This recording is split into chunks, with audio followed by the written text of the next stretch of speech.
Hanga ki te tōnga, te manu ragi te tau I ko kiri ki te matu me I tō rau. Ki hia. Whanno, haramai te toki, haumi e, hui e, tai. Ki e.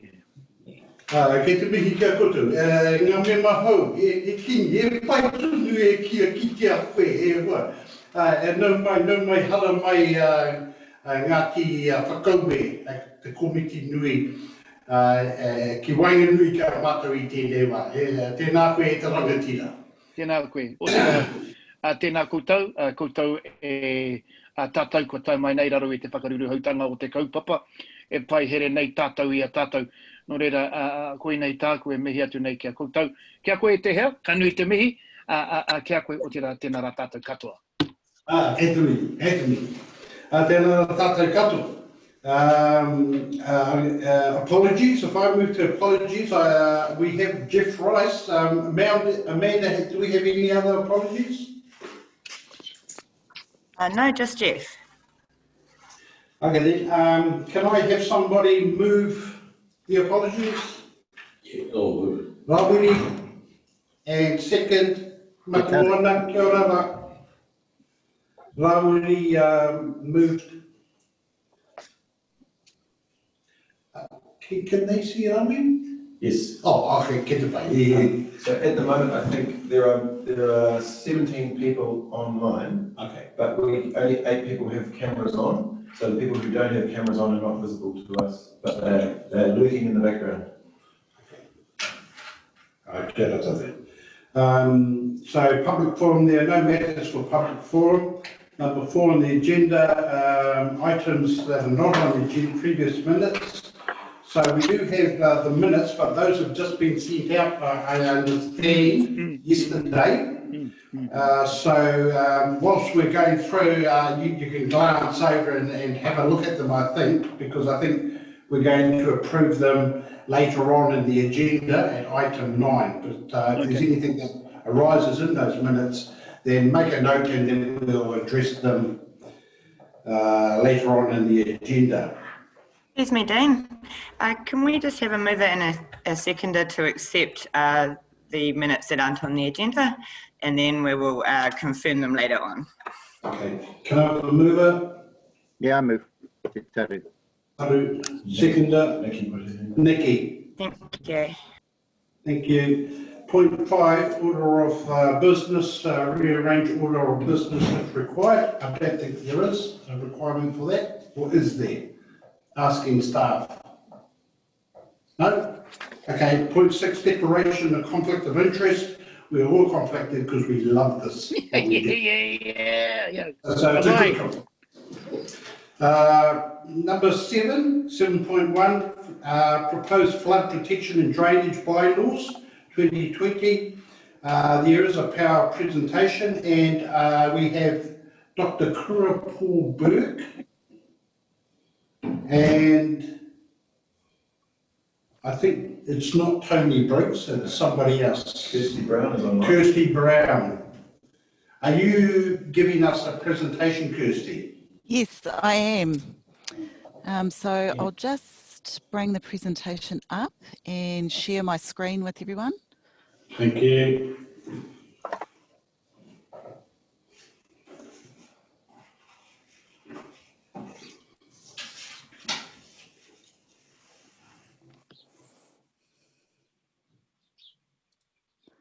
So can everyone see that? Is the presentation coming up on your screens? No. No. What have I done wrong? Apologies.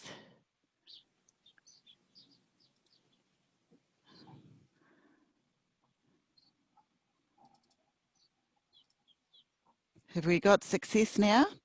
Yep, Yes. you got it. Excellent. Morena, everyone, and thank you for your time today. My name is Kirsty Brown and I work for the Rivers and Drainage Assets team. And along with Dr. Kaupapa Burke, we'd like to talk to you today about the bylaws and the review that's been underway.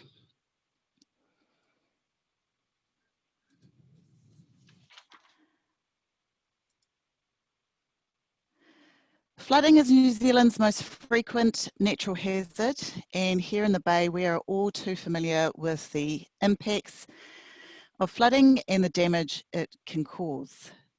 Toi Moana has a legal obligation to minimise and prevent damage from erosion and flooding. We achieve flood protection through our rivers and drainage schemes and the infrastructure structures within those schemes like stop banks, floodgates and drains. The flood protection scheme in your area is the Kaituna Catchment Control Scheme, which starts at Lake Rotorua, flowing along the Kaituna River to the sea. It's important that these structures are protected from third-party damage and misuse so that they protect people, property and livelihoods from flooding when needed. To protect these structures from damage and misuse, we have the flood protection and drainage bylaws, which are regulations to safeguard these infrastructure structures. As required by the Local Government Act, the bylaws have been under review since 2019. So this review we are required to do every 10 years, and this is to ensure that they remain fit for purpose and informed by latest science and recent flood events. So I'm just going to go through some of the key proposed changes. The first one here is around drains.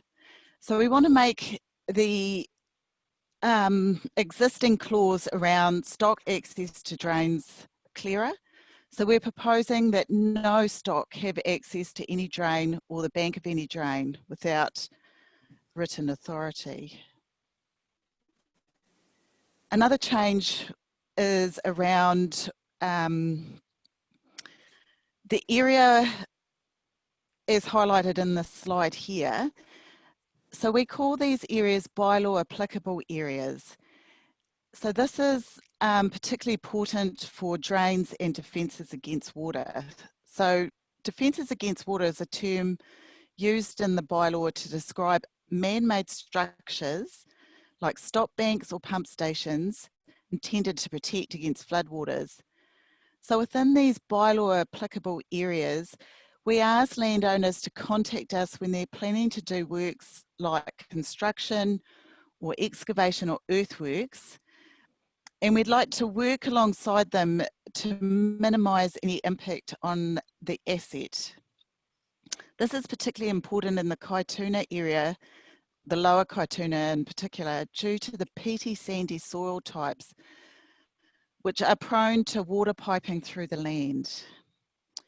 So on the slide there, we see that there are 3 areas highlighted.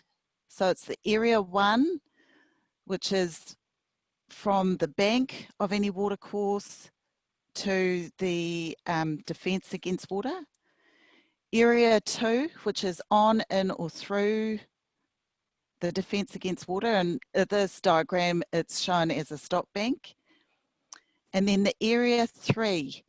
So if you see down on the bottom section, which is highlighted earthworks, can everyone see that clearly? Very good. We have in there the area of 140 metres from, say, like the landward toe of the stop bank out to 140 metres. And this is when we ask people to contact us when they're planning their excavation. So this map here shows the proposed bylaw applicable area where we would be asking people to contact us when they're planning to do earthworks, like digging holes. So we've contracted Dr. Kuru Paul to engage with EUE to develop an understanding of the impact the bylaws would have on cultural practices in wāhi tapu sites such as marae and urupa. The two, apologies, a little bit nervous. The Tūhau Rangi Marae is within that Kaituna 140 bylaw applicable area. So I'll just pass on to Kura now to talk about her part of the project. Kia ora Kirsty, tēnā koutou ngā mema o te poare, te mare o Kaituna. Ko mātātua raua ko te arawa oku waka no Ngāti Awa, Ngāti Pakihimo me Ngāti Mākinoahau, ko Kura tōku ingoa.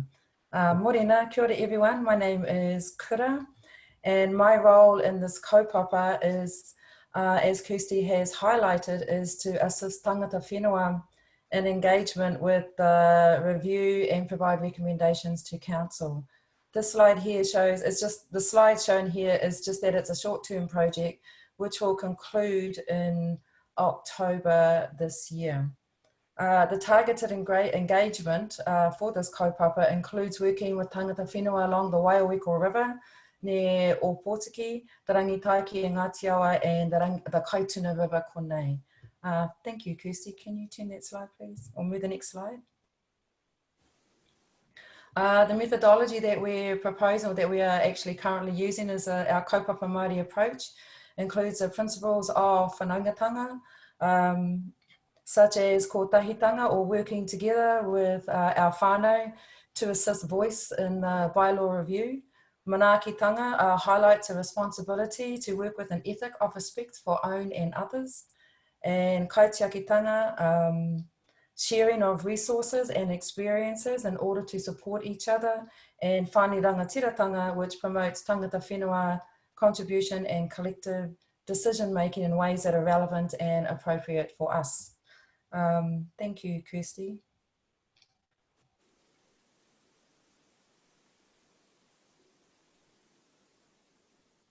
So today our methods are flexible to allow a co-development approach with our whānau, hapu and marae, and have included a hikoi or site visits with hapu, council engineers and staff from the council to assist technical understanding or of any implications to traditional practices.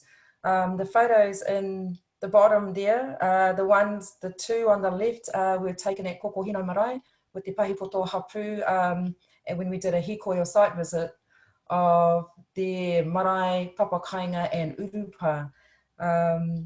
And finally, we then have worked with hapu and marae to assist their recommendations to the proposed changes of the review.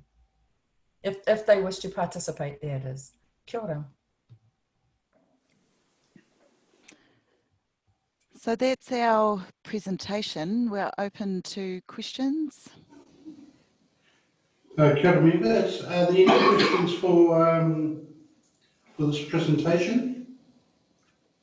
Kia ora, I just had one that I popped on the chat. I was just wondering about, in terms of, you talked about water defence mechanisms, whether stop banks are the only ones that we have, and if not, what are the others?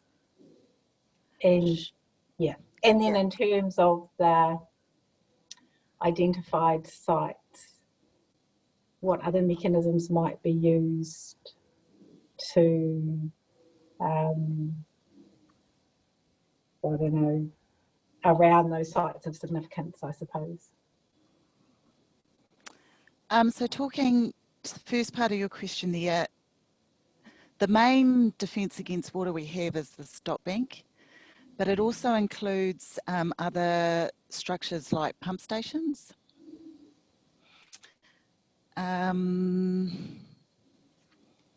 Just wondering if we've got a better slide that can show you examples. But they are our main man-made structures that protect from floodwaters. So stop banks, like I highlighted, are our key structure, and also pump stations.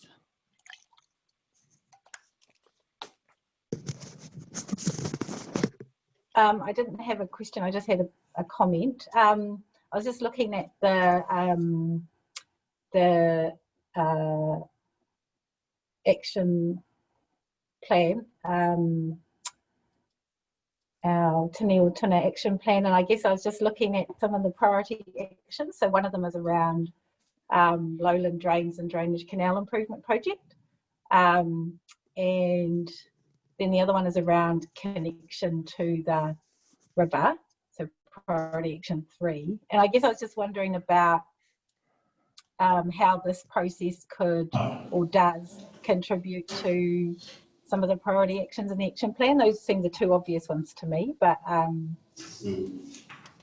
that's probably what where they provide a benefit to our priority actions. That would be useful to understand. So for the bylaw, its main purpose is to protect the structure or the asset. A big thing for us is, particularly for drains, is that we maintain access to be able to clean the drains. But what we're looking at, particularly about planting of those drains, is looking into different ideas around how we can combine both goals, like maintaining the access and planting to improve water quality. And so we're looking at different types of planting plans, for example, doing the planting in blocks and having access tracks in between, so we can still maintain their access to clean drains. Looking at the types of species to be planted, for example, looking at hardy grasses that could handle a digger going across it, so stuff like that. What we don't want to see happen is a landowner does some planting and then we have to come in and maintain the drain and we destroy those plantings. So that's something we're working towards now. Can I just add on to that, kia ora Nikki, in response to your pātai, what we could do is actually come and sit down with you and or any other whānau hapu to ensure that we can capture your kōrero, we've moved, to capture your kōrero as part of the recommendations back to the council, if that would be useful. Kia ora. Morning. Kia ora. Dean here. Hey, just in regards to engagement with local tangata whenua, do you have a process or a time frame first, and how you propose to maybe have these sit down wānanga with hapu and iwi? Yeah, well, so we've done it differently depending on how the whānau wish to proceed. With Ngāti Ira for the Waiaweka River in Opotiki, we had a hui first, and we're now in the process of organising a hikoi with Koko Hino Marae with Te Pahipoto Rangitaiki River with Ngāti Awa. They wanted to go straight into the hikoi, so we had a hikoi and site visit, and then I worked with the committee to assist with the development of their recommendations, which was then approved by their committee and then was submitted through. So there's no hard and fast way of doing it. It's just however the whānau wish to proceed, then we're flexible and we'll work around how they want to do it. But the project does end in October. Okay, so that's the time frame. Have you had much engagement from iwi and hapu along the Kaituna or within the area that you're focusing? We have had correspondence with Bryce from Tapuika, and I've been trying to call Reverend Manu Wihapi, especially in terms of Tū Haurangi Marae, but my uncle's at a hui with him today, so I'm hoping that that will spark that space. I keep getting his voicemail, and I don't want to stalk him because that doesn't look good. I'm happy to help try and facilitate with you guys around getting a group of people together from probably Tapuika and Paitaha and Ngāti Whakauē and down at the in Maketu or wherever. So, I mean, if that's helpful. That would be fantastic, Dean. Kia ora. Okay. Any other questions for Kura or Kirsty? Yeah, kia ora kura. It's Te Taru here, Taru White. Look, just following on from Dean's comments, it sounds like that, and I took it from your presentation that there was already a lot of work being done, that you're remaining flexible, and that the whole implication here was co-design, co-development. Do you get the feeling that, or in your view, is that actually happening, the co-development side of thing, the co-design? You're waiting for their recommendations, is that what I'm hearing? Coming back to sort of conclude their contributions prior to the project ending? In terms of working with Te Pahi Poto Hapu from the Rangi Taiki River was really co-developed their recommendations. In terms of this process, and understanding what the proposed changes of the review and the impacts that may have on them, their marae, their papakainga, their urupa. So I've worked with them to help with their recommendations to the council, and then that will form a report to the council and to the hearing, the bylaw review committee.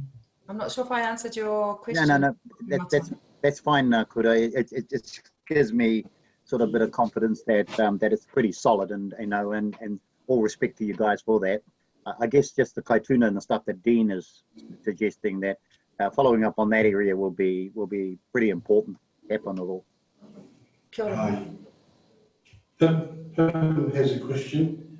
I just wanted to, I guess, let the members know that Kirsty and the team have been working with my team in council on this as well. And so in the introductory section of the bylaw, as it's currently drafted, it does reference industry best practice, and it encourages that being undertaken, but as Kirsty said, in a way that still allows for the cleaning and maintenance and functioning of the drain as a drainage asset. So what that looks like in reality is more than likely any plantings would be restricted to one side or something like that, and they would still need to allow for that ongoing maintenance work.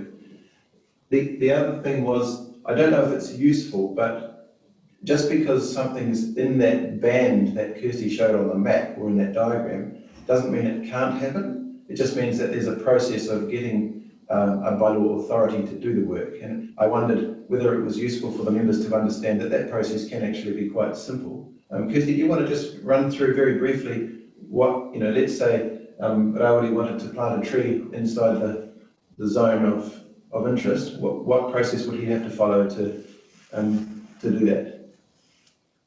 Yeah, sure. So we would ask you to get in contact with us, and just depending on sort of the geology of the area, we would probably just come and see you out on site, and yeah, it really depends on the site. We don't encourage planting trees, particular types of trees, too close to the stop band because of their rooting system.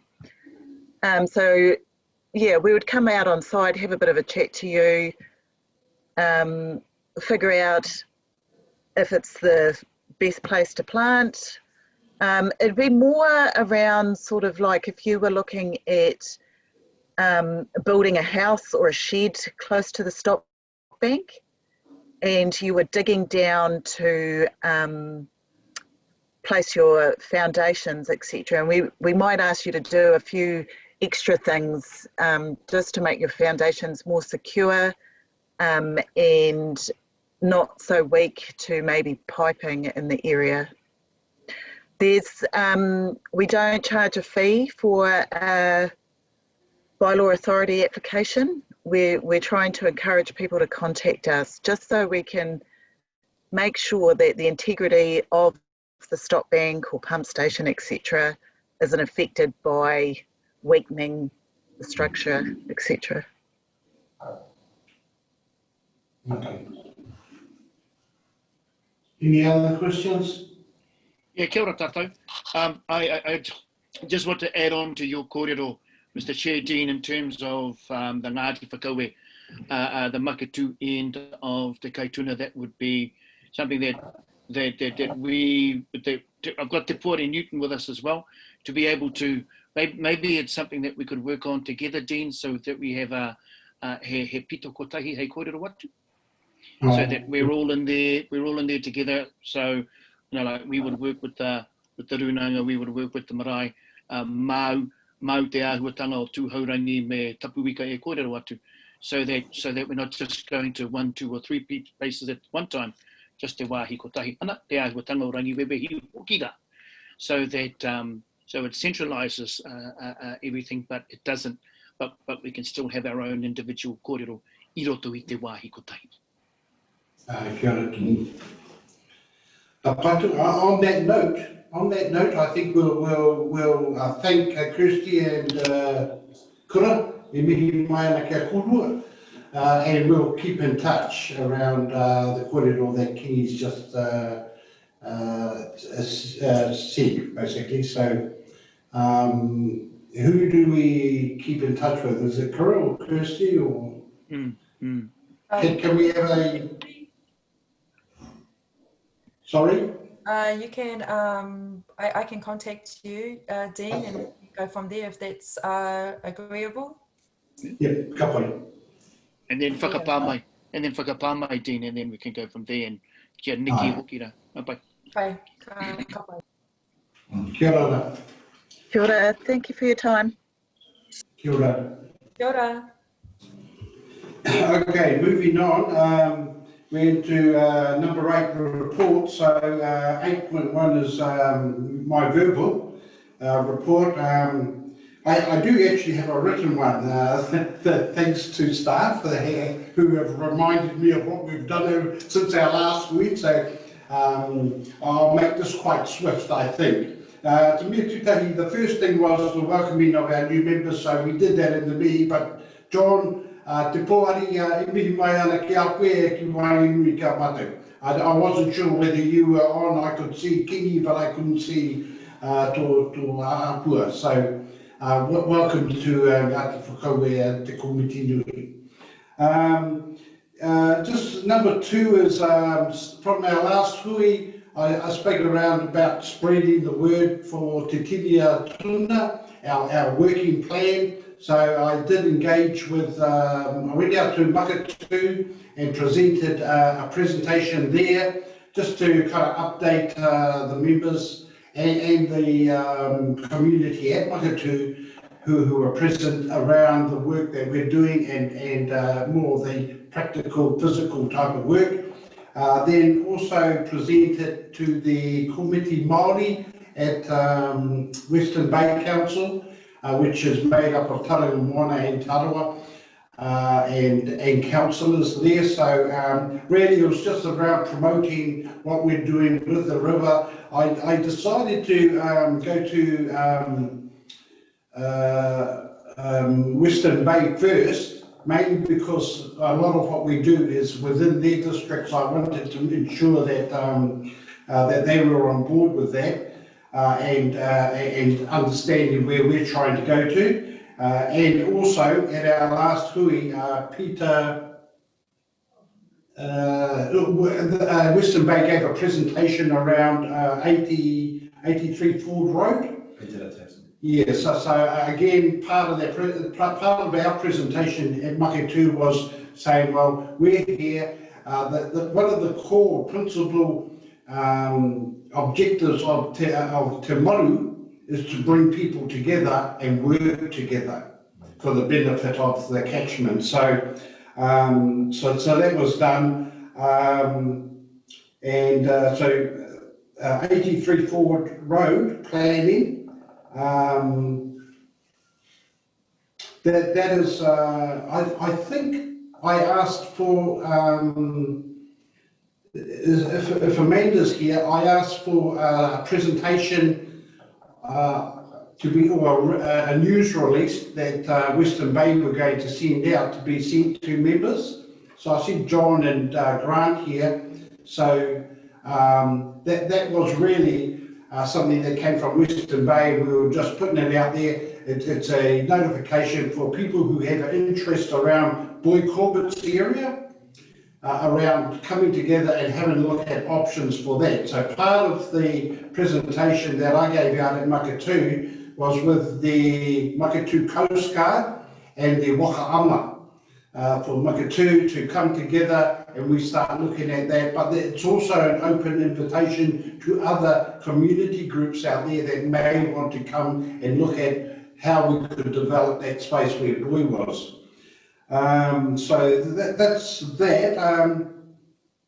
I might just leave that because I'm going to ask for any comments from members or updates later. Number 3 was the AFCO submission. So I just wanted to acknowledge all the work that was put in the contributions from those who, outside of us as well, who put submissions forward. I believe that the Te Maru submission was excellent. It had a technical attribute there, and that came through Terry Long as a technical advisor to wastewater. So I suppose one of the things we need to, one of the things that has been notified is there will be a pre-hearing, and I think AFCO will want to bring the submitters all together.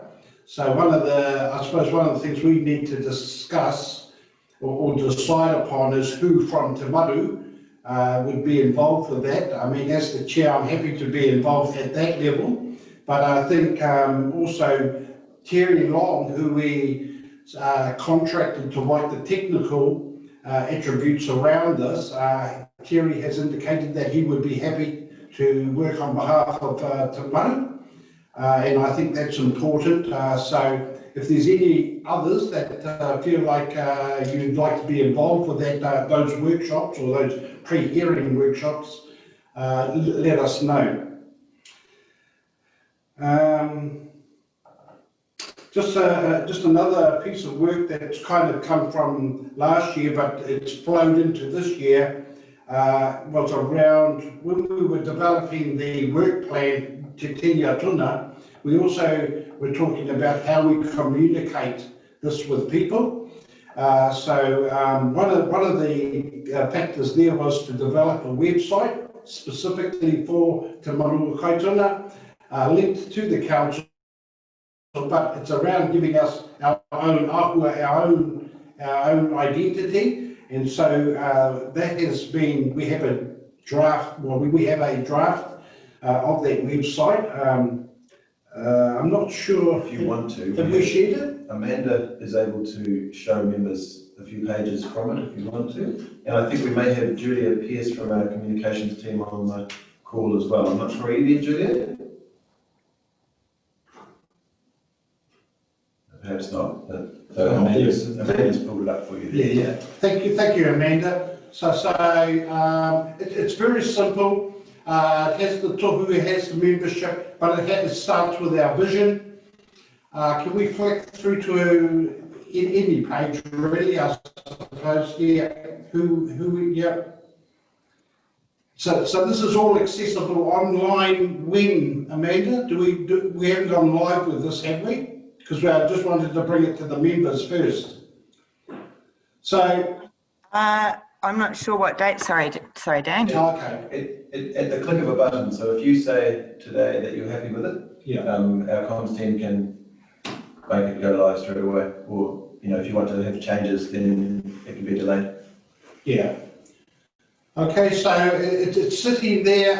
If you want, and you've got a second screen, and you want to have a browse through that, I'm hoping that today we can come to agreement that we can release and go live with our website.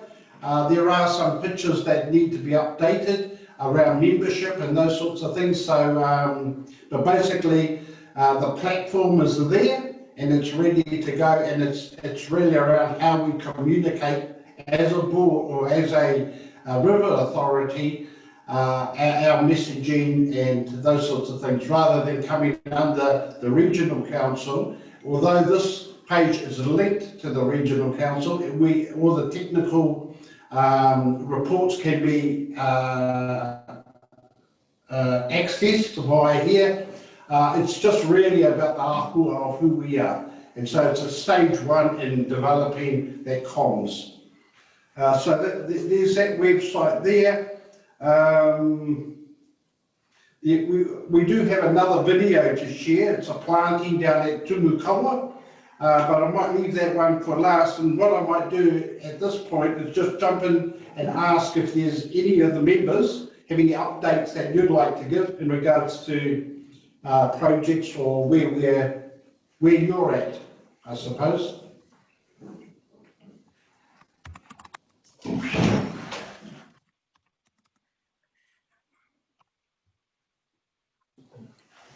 Councillor Needs, did you want to?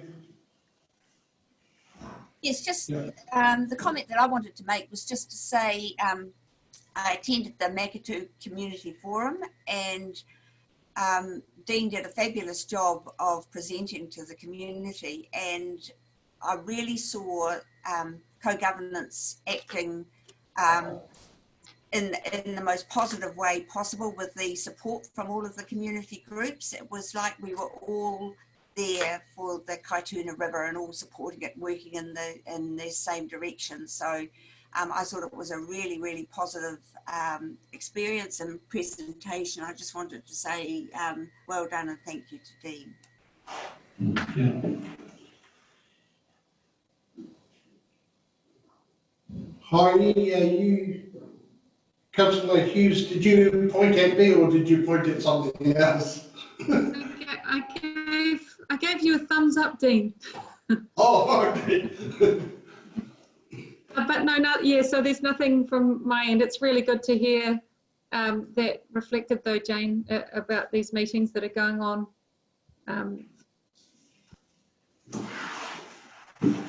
Kia ora, Dean. Taru here. I thought I read a pānui just recently where the Tauranga City Council had put out a statement around the Ford Road property and the opportunity for people to contribute to ideas around how that might be developed.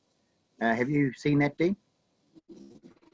No. Okay. I think I just read it yesterday. I'm embarrassed to say no, I should. Well, sorry, what was it? The what did you say? There was a comment. There was a comment made that I picked up one of my emails that the Tauranga City Council had put out a notice that around that Ford Road area there, and the opportunities for looking at how that might be developed further, or the situation with that. I need to go back on it, but there was a statement made about it. Yeah, Mr. Chair. That might have been Western Bay, actually. Oh, yes. Western Bay. Yes, sorry. I think you're right, Mr. Chair. And I just think in addition to that, I'm not sure that you said when you gave your outline before, there is an open day at the site there next Thursday from 3 to 7 p.m. for any interested parties to go along and have a look and assess the site, and whether they might be able to make use of some part of it or whatever to meet their needs. Thank you, Councillor Scrivener, for that reminder. Is that item later on in the agenda, Mr. Chair? Sorry? Is that item later on in the agenda? Sorry, I've just haven't got my agenda in front of me at the moment. Because I think that issue around that particular property and its potential for development is quite an important one.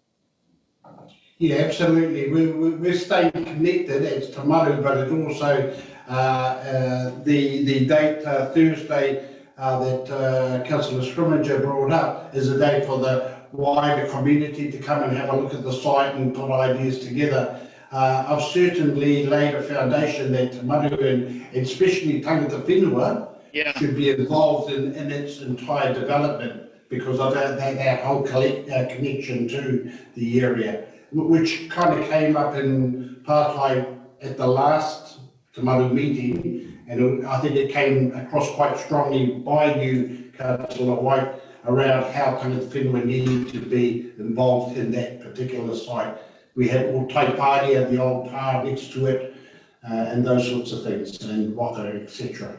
So, yeah, I think the significance of the site culturally as well, and the stories that can be told are really fundamental to bring into the space, particularly given its position by Kaituna. So yeah, and the whare that's there and everything else, and possibilities for a cultural walkway, all those sorts of things are possibilities. So I'm assuming all that conversation will happen anyway. Yeah. Councillor Daly. Yeah, thank you, Dean.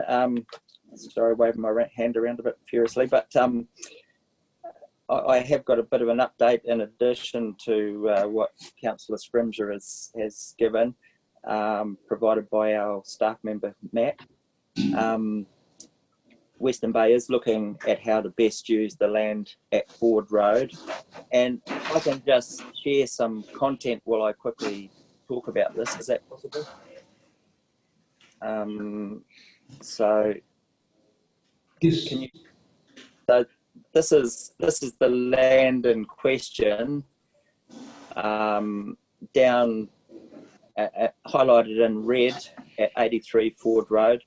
This is land that Western Bay Planning District Council does own. Some of it, I believe, was gifted from Regional Council. I'm not sure which and how much, but it's about 3 hectares in total. The Tuku Marae is just down there on the lower right, and that is Uncle Boy's old backpackers facility. So consultation opens on Thursday the 27th of August, which is yesterday, through to Friday the 18th of September. The land is currently undeveloped and zoned rural and so this is early engagement to inform concept plans for future use and recreational opportunities. And like John said, the open day on the 3rd of September will be at the Tuku Marae. Everyone's welcome to come and tell us what they think should be done with the site, and that will be from 3 p.m. to 6 p.m. We hope that all the members will be able to share this message through their networks to encourage input.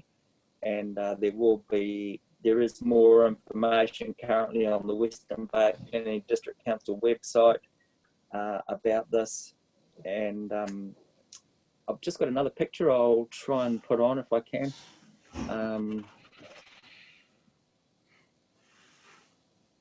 Oh, okay, no. I'll leave that because it's in a different place.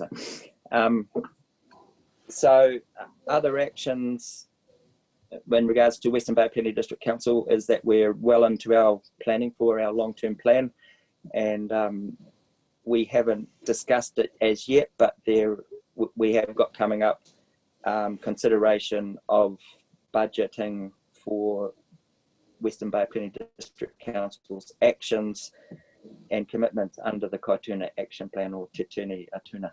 So at that, I'll sign off. Thank you. Thank you. Nick, did you?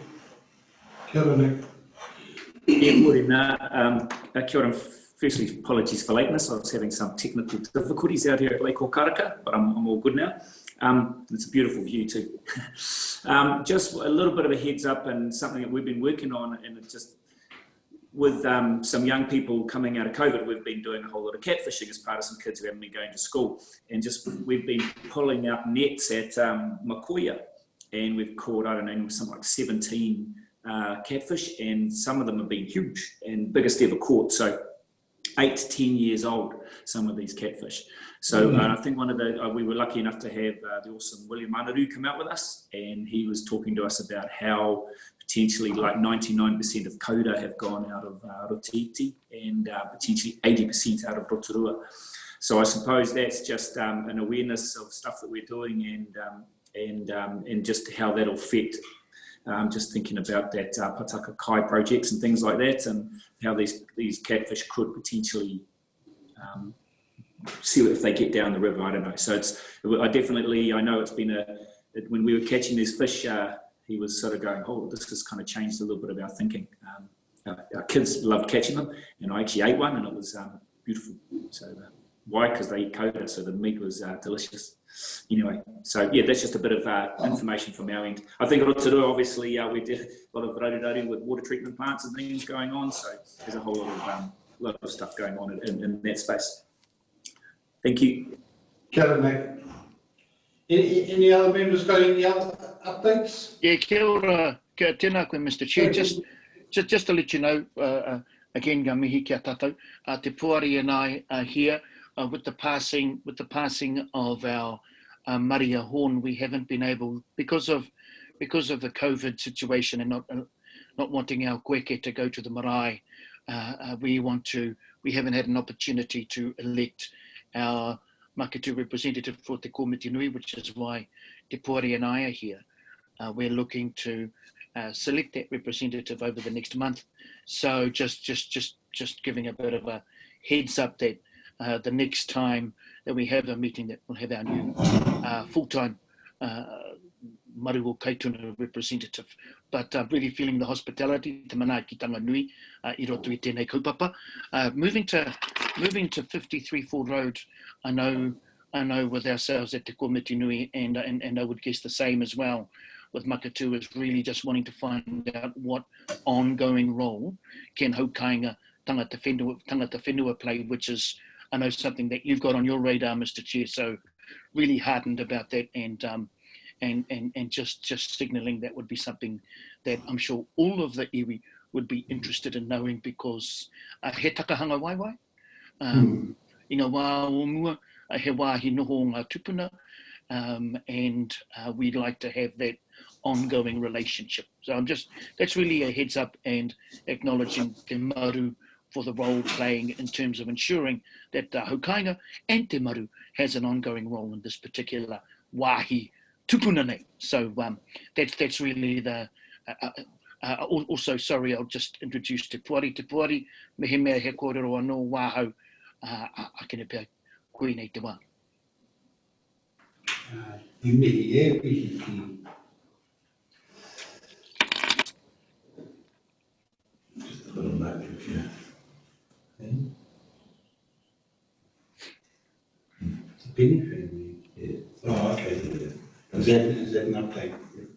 Okay, just an update. Pim's just informed me that the penny family that were had the lease at 83 Ford Road, it's no longer. Yeah, that's right. It's no longer there. So we were quite persistent. We wanted to know where the whānau sat before we moved into, I suppose, the next stages. So that's what I mean, just to know that the whānau are no longer there, which pretty much leaves a clean slate at this point. But there's history there, as been mentioned by both Te Taru and Kiri. And also, yeah.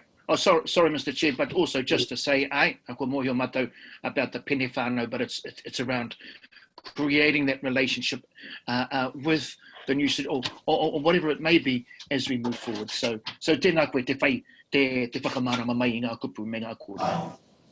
Sorry, Mr. Chair. Mr. Chair, just one final point on that. I think 3rd of September, the open invitation is there, and I think that there should be, an attendance by whoever from the iwi side of things, and at that particular gathering, to actually offer their views on what might happen on that property. Better to get in earlier than later, and wait for others to make the decisions. Best to plant the seed now. So the 3rd of September, I would, certainly emphasise the importance of getting there, and I'll try and get well. Okay. And tēnā koe for that, and I just want to support that and add on. I think there's an awesome opportunity for an ongoing relationship. So we'll get that information out for the 3rd of September, and also to put there could be an opportunity for an ongoing relationship.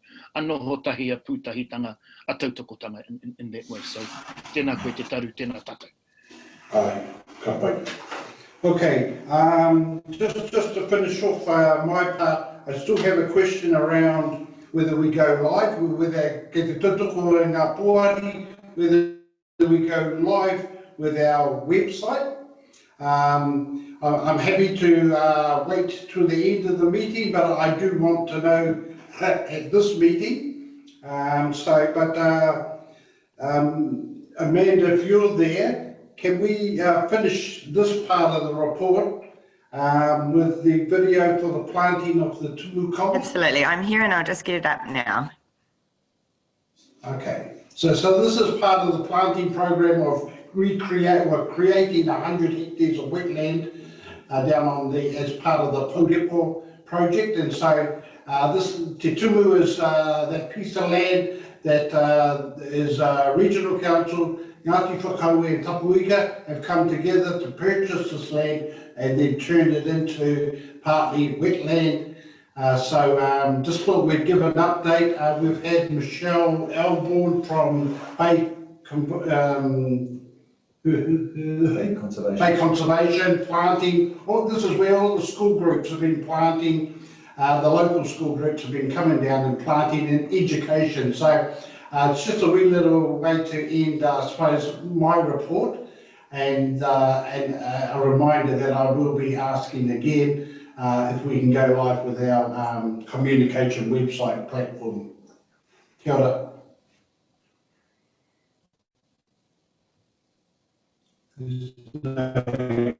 No sound, Amanda.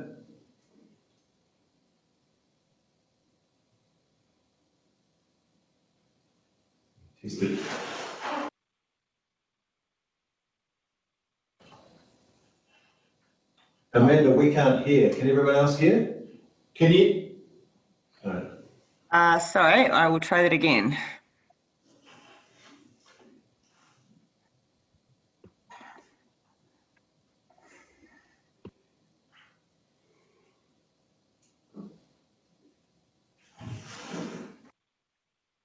Hi, I'm Tanya from Makatu o Ngā Toro Wetland Society.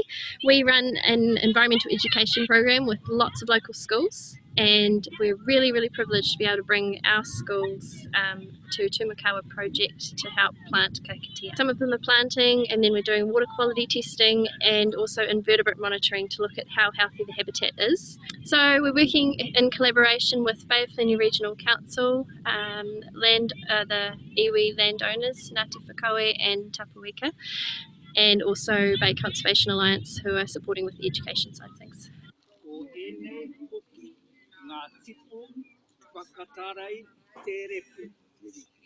This one is the hinake, which is the traditional way that Maori would catch eels, whatever else they were looking to eat. I think it's great because there's such a big rehabilitation project going on, particularly here. And in fact, Bay of Plenty Regional Council is sort of really showing itself to be a leader in wetland, both restoration and enhancement. And these kids are able to see the whole process right from the start. Checking what fish and invertebrate life is there, what's the quality of the water, whether it's in the river or in the wetlands, and in particular, this starting to plant out all this area that for so long has been drained and turned into pasture and is now going back into the wetland.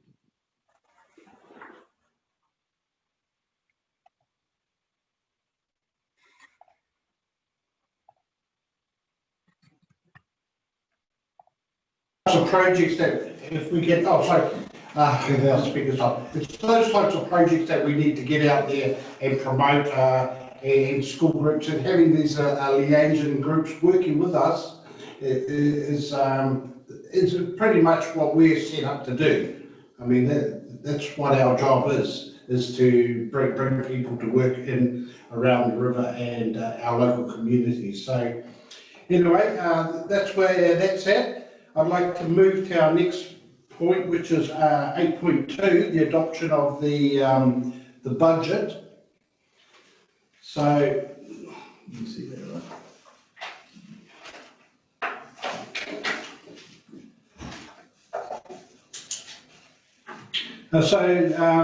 if you've had enough time to have a look at the budget, I mean, it's a kind of a straw man type budget, and Joe's here to answer any questions or even guide us through this. But basically, there's a bit of money left. Is this the budget that suffices for the next year, I suppose, for what we want to do? And if there are any comments, if you can hold them to after Joe's kind of maybe walked us through this, and if there's any, I suppose, alteration to the budget, please let us know. Thank you, Joe. Yeah, so kia ora koutou. I work in the water policy team for the new members, and everyone else is probably well aware of who I am. Just looking at page 9 of the agenda, which is, oh, wonderful. Oh, it's item 8.2 of your agenda. On page 9, it tells us how much money Te Maru has in the bank. So got some good pūtea there. We've got a closing balance of $187,985. So Te Maru have talked in previous meetings about whether they want a steady as she goes type of a budget or spend it all now and find some funding later kind of approach. All we've done here is put a draft budget together, which is sitting there on page 10. Very minimal budget put there, just sort of thinking about the types of things Te Maru might want to do in the coming year. So from the 1st of July this year through to June next year. There's the first line there is 4,500 set aside for, that's the rest of the independent planning advice. You'll remember there was a $10,000 amount in the budget for an independent advice around plan change, or around change 5. So that 4,500 is what's not been spent from that 10,000. So I just dropped that in there. Sort of thinking about the next stages, there'll be some work on the change 5. There might be some work on the AVCO submission if Te Maru wanted to progress some work there. So we've just dropped 10,000 in there for want of anything else, like Dean's saying, just a straw person starting point. Communications and website there, this Chairman Flavel, you may like to talk to those. Those were indicative amounts. There's 2 options there. There's the 3,000 if you wanted to go sort of a basic website with a bit more functionality, and I think that 5,000 was a bit more whizzy, was it, Dean? Yeah, that's right. We thought, I'm always steady as we go when it comes to budgets, and so I think this is very early days for us, so I'm thinking 3,000 is suffice. Let's get through, and then as we start to develop and we start to promote what we're doing in a wider sense, then we can readdress that at another time. But I think that suffice at 3,000. My thoughts. What about that 5,000 one? That was more about sort of promotion and bits and pieces. I'm not sure whether that's a this year thing or whether.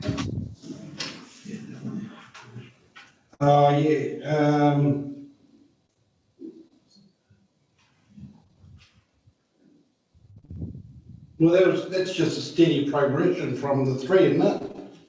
So yeah. And then the other things that you might like to consider spending some money on might be the I've just put in there the Te Maru led actions. So you'll remember there's people assigned to those for the projects from Te Tini Tuna.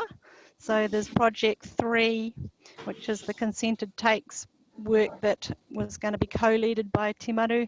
Project 9 was the Pātaka Kai project.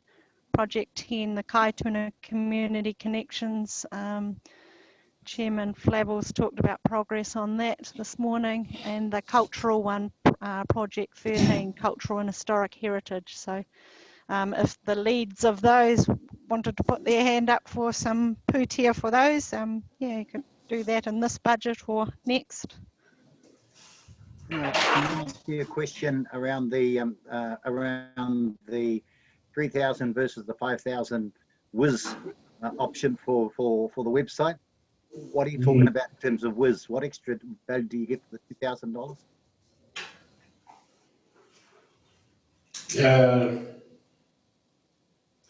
I think what we've got with the website now is suffice. It's a starting point, so I'm kind of thinking the 3,000. If we do go further, and with the 5,000 at the moment, the website is administrated by the regional council staff. I'm comfortable with that. But if we wanted to move to our own administration, then that's a thought that we need to think about. and I'm not quite sure if we're ready for that stage yet. So, yeah, okay. So I'll just get Pim to kind of update us on where that might be. Yeah, so Councillor White and others, through you, Mr. Chair. So our communications partner, Katrina Nill, who has been working on this with Dean and other delegated members, you know, the cheapest option is for Maru to spend nothing and to rely on the pages that are hosted on the Regional Council's website, which is what we had before. This option, which could be provided for with a minimum of $3,000, but could be expanded if it went up to $5,000, provides for that independent website to be hosted with Te Maru's own look and feel and complete control over content, with some technical advice and guidance and administration from our communications team. Does that make sense? Yeah, no, I certainly favour the independent website. Right, certainly, okay. personally, I certainly favour that. It's a question on what are we actually looking for the website to actually do? Is it going to be our communication medium, or are we looking at a social media presence, all those sorts of things?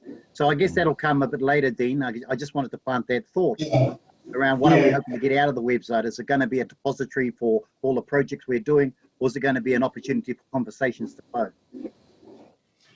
Yeah, and I think that's where we're at the moment. We're at the very early stage of just getting a platform, and then once we have the platform, then we start to develop it, and that's where the budget comes in. But in saying that, we in a way, we need our own kind of administrator for that.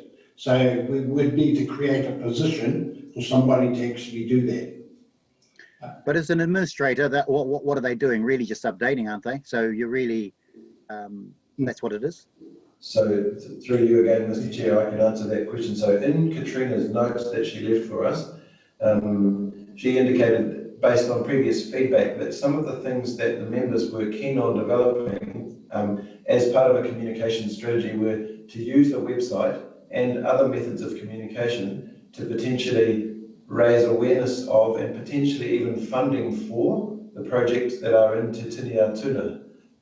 So, you know, a lot of that nuts and bolts stuff about, you know, pasting new content into the web pages and so on, we can do that with our comms team, and that won't cost you anything. But it's if the members ask for significant new developments, or, you know, starting and then monitoring and managing a social media channel, that does require quite a lot of additional work, and we wouldn't be able to do that with our existing staff. Or development of a specific communications strategy or fundraising initiatives. Those would be the sorts of things that the additional money set aside by Te Maru could be put towards. Fine. No, I'm happy with that, Pim. I'm just really just making sure that we get communication value out to our people from this website. We maximise that. I guess that'll come over the course of time. Thanks. Thanks.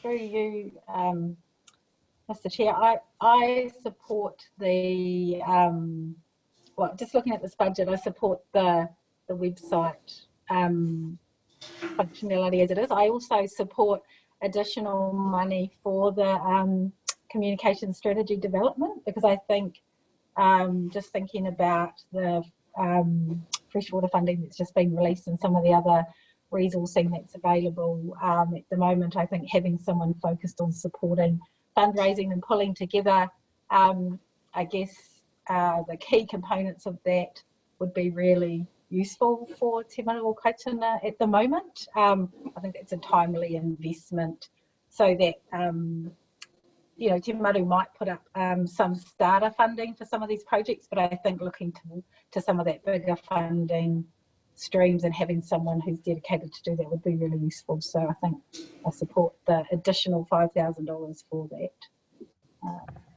That's my input.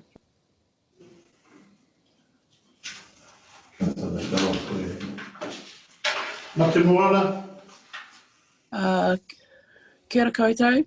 I think my question really is more to you, Pim, and to Joe, around the financial implications for Te Maru.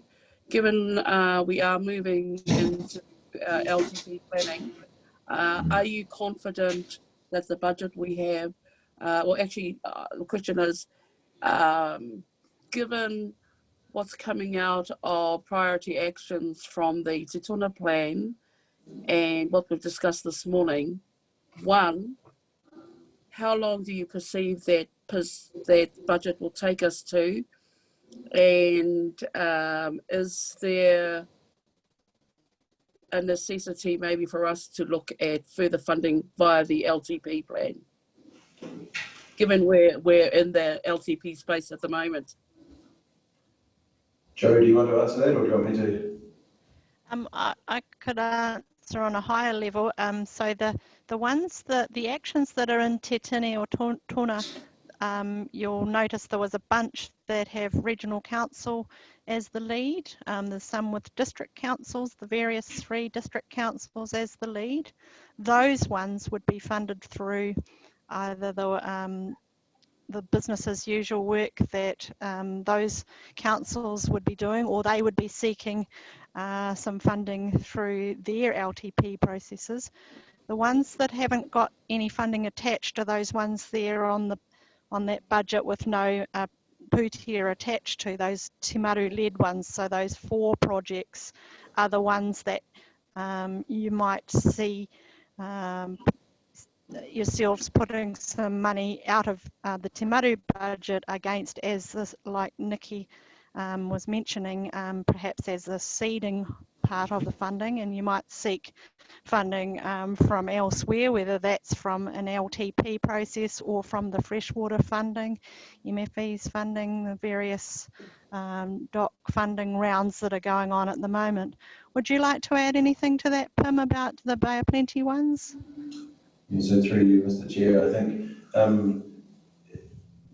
it's not a given that the council members of Te Maru will automatically be able to fund all of the actions in the action plan.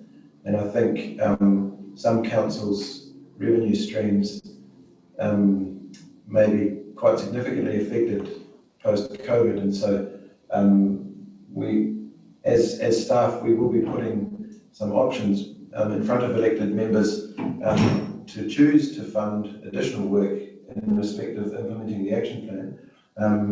And I imagine that staff at Western Bay District Council, Rotorua Lakes and Tauranga will do the same. But I just want to make members aware that things are not the same as they were 12 or 24 months ago. And so we probably need to be a little bit more realistic in our expectations there. I do think though that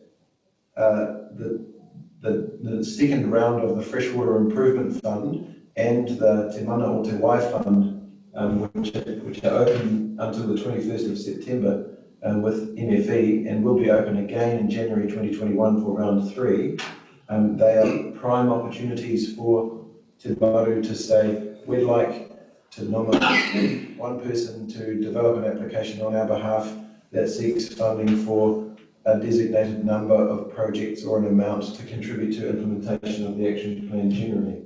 So if you wanted to resolve something like that as a, as part of that, I think that would be a good move right now.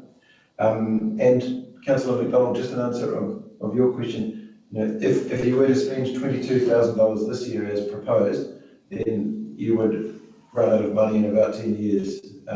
Last year, you budgeted $48,000 and spent $5,000, but you earned $4,500 in interest. So your balance remained roughly the same as it was before. And so spending since 2014 on the initial sum of $250,000 has been quite frugal. Does that help answer your questions? Yes, it does. Thank you. Yeah, it does. I think it's just for us as councillors, it's just to be aware and mindful of where Te Maru is heading and its financial position. Really, that's so. Thank you. Maybe picking up on the conversations around the TMOC-led actions, maybe we do apply a figure there for somebody to actually look at these projects, like I think Nikki said, some seeding money into there, for somebody to then look at Te Manawa Te Wai applications and various applications and maybe find us a way into external funding. And so maybe we apply some money into that, into the TMOC-led actions. Can I just make a comment? I very much support us looking to those new funds to help us progress some of the actions. If you've got to be in to win, so I think that would be a really useful recommendation for us to consider. And the other thing I wanted to note was Te Maru o Kaituna can always submit on the long-term plan when we actually go out for consultation. So we as elected officials will be discussing with staff what are options and then making decisions about what we think we can reasonably afford to do. But then there's always the opportunity for Te Maru to make a submission to council for further funding during that.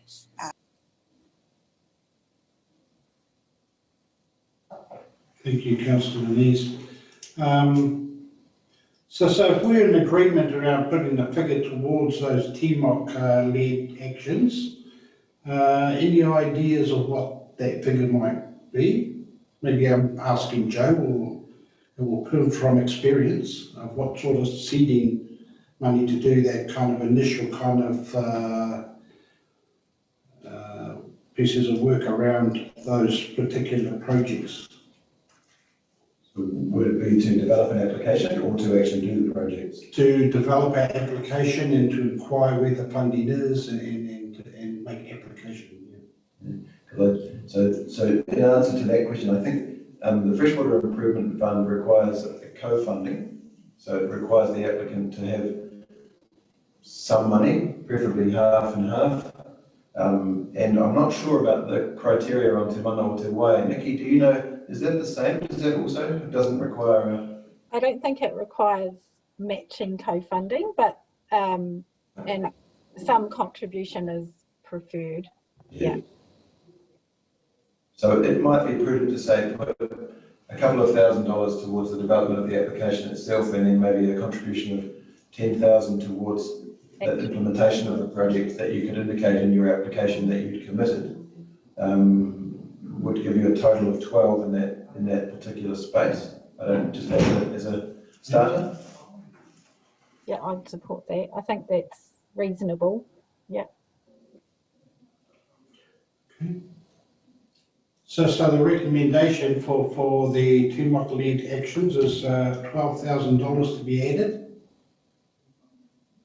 on top of what we have.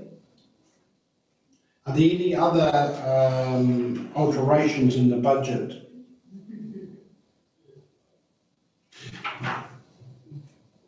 The communication website says we've got a range of 3,000 to 5,000. Should we just clock it in as 5?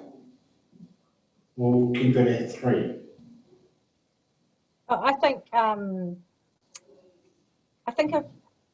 if we need, I mean, I think we've seen the website, we're going to say it looks good now, but my view would be to have that flexibility. As per last year's budget, we actually budgeted but didn't spend. So I don't think there's any harm in saying go up to 5, and then we're obviously a prudent bunch. Yeah, I think 5,000 is appropriate, mate, just to cover it.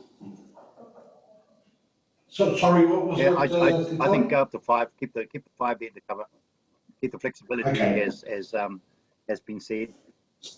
Okay. No other alterations? No? So those are the recommendations. So, who? Grant? Councillor Daly? Yes, thanks, Dean. I know we've talked about the other, is it Freshwater Futures Fund and the Te Mana or Te Wai Fund, but we also need to tap into regional funds like TECT, Bay Trust and the Acorn Foundation, because I think there's good opportunities to raise extra external funds through these organisations, and just to include in the description that those sources be tapped as well. Okay.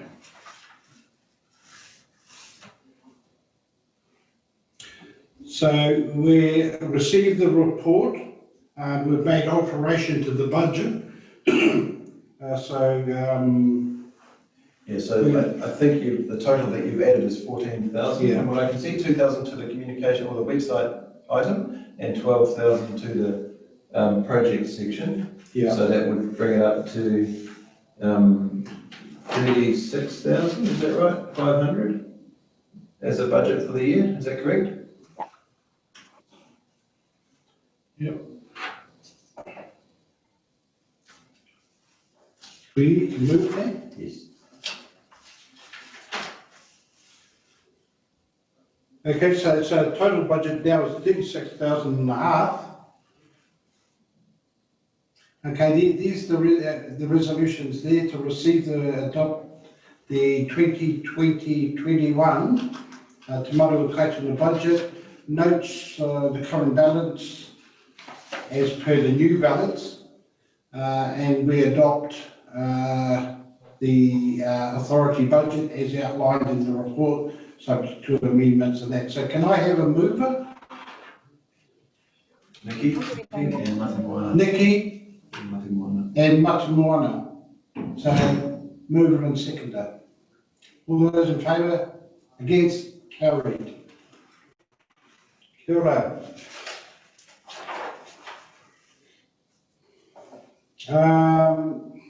8.3 is the Te Maru Kaituna River Authority draft annual report.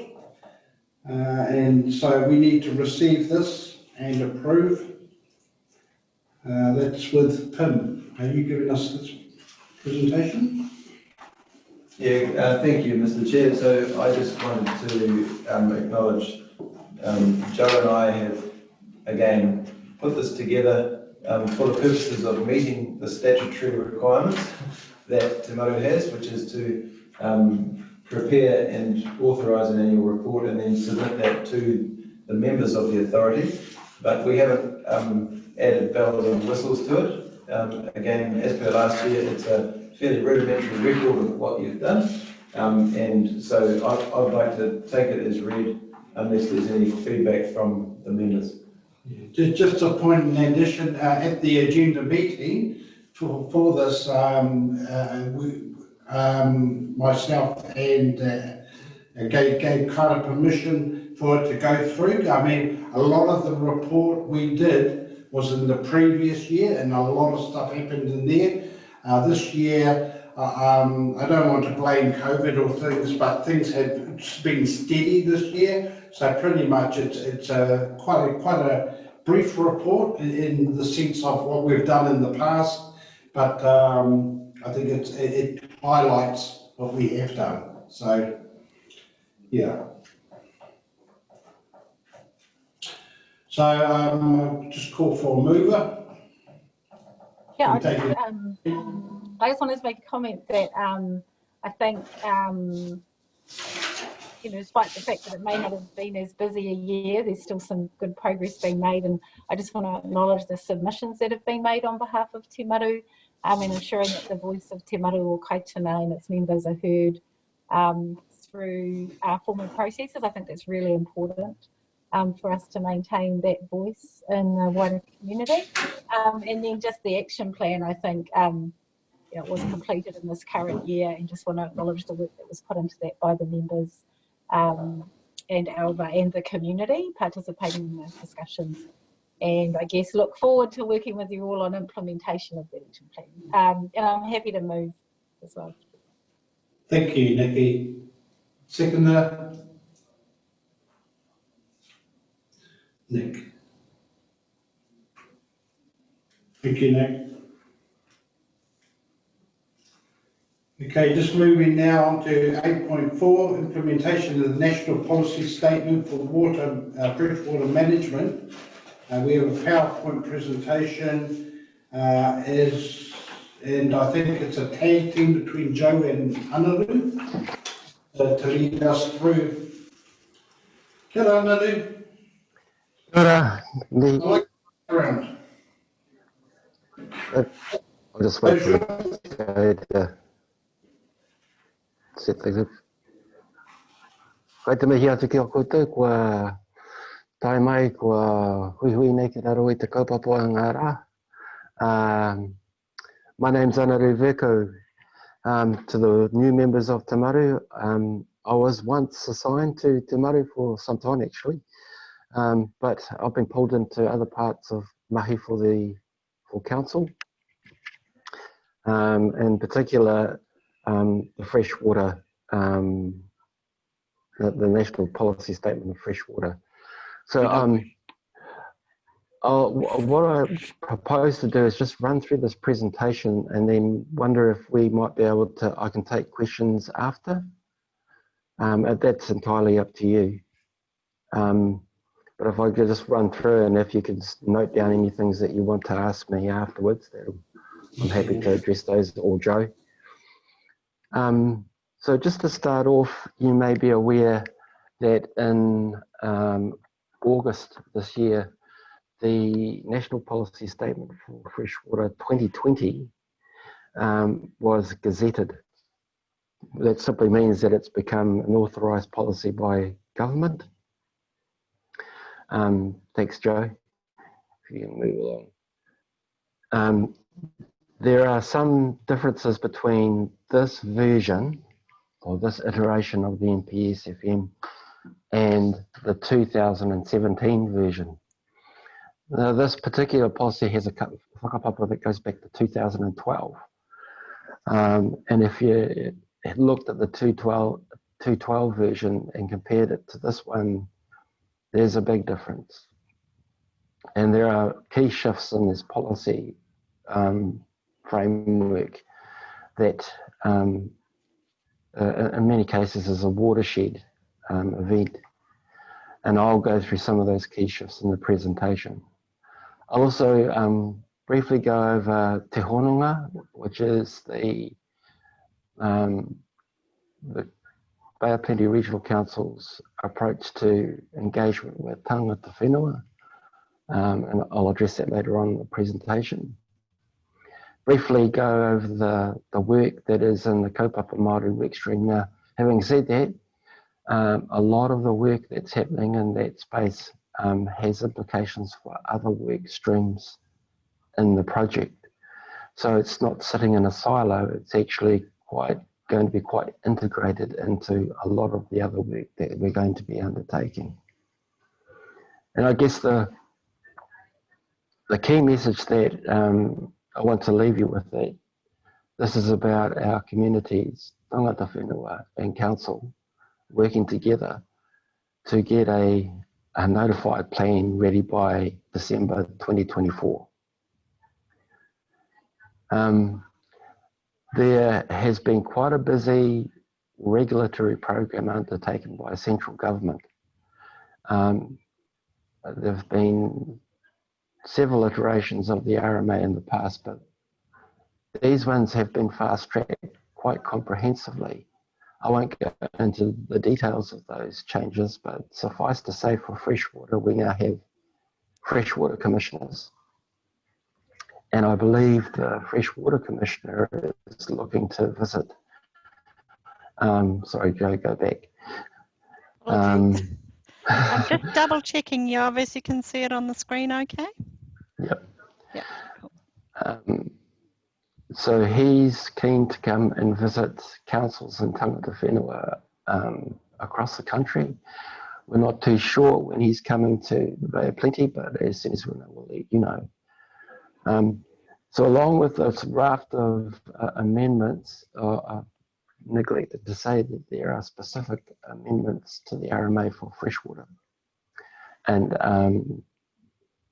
they're aiming to look at a more streamlined process of getting a plan change through.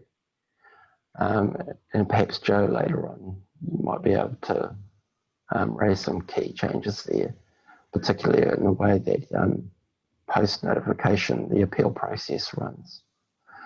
I mentioned already we have a brand new NPSFM, but we also have a National Environment Standard Framework for freshwater. Now, correct me if I'm right, those, Joe, we have to give effect to those regulations in September, by September. Yes, that's right. So the National Environmental Standards ones are the sort of the blunter instrument that just come in to make a difference in the very shorter term. So as it says down the bottom of the slide, yeah, most come in on the 3rd of September. You might have noticed there was a little article in the paper. There's the minister's made a few tweaks to them this Wednesday gone, so 2 days. So this is very, very fluid legislation. So our regulatory team are working really hard at the moment to see what needs to come into play and fast. Yes. So we have no choice about these. We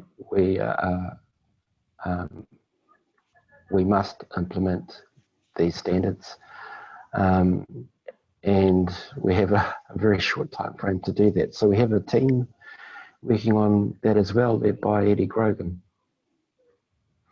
There are other matters in there, and I'm not going to go into the details about these, but we could have put something else there instead of stock exclusion, given that we've got some farmers on Te Maru.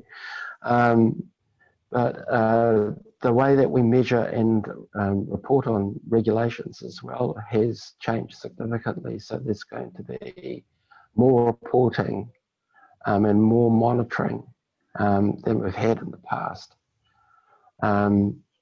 So those, there it is at the bottom. Those regs are coming on 3rd of September 2020. Thanks, Joe. Apply. Like Anaru said, one of the really key shifts is the freshwater planning process, and the commissioners that the changes to the Resource Management Act set up. So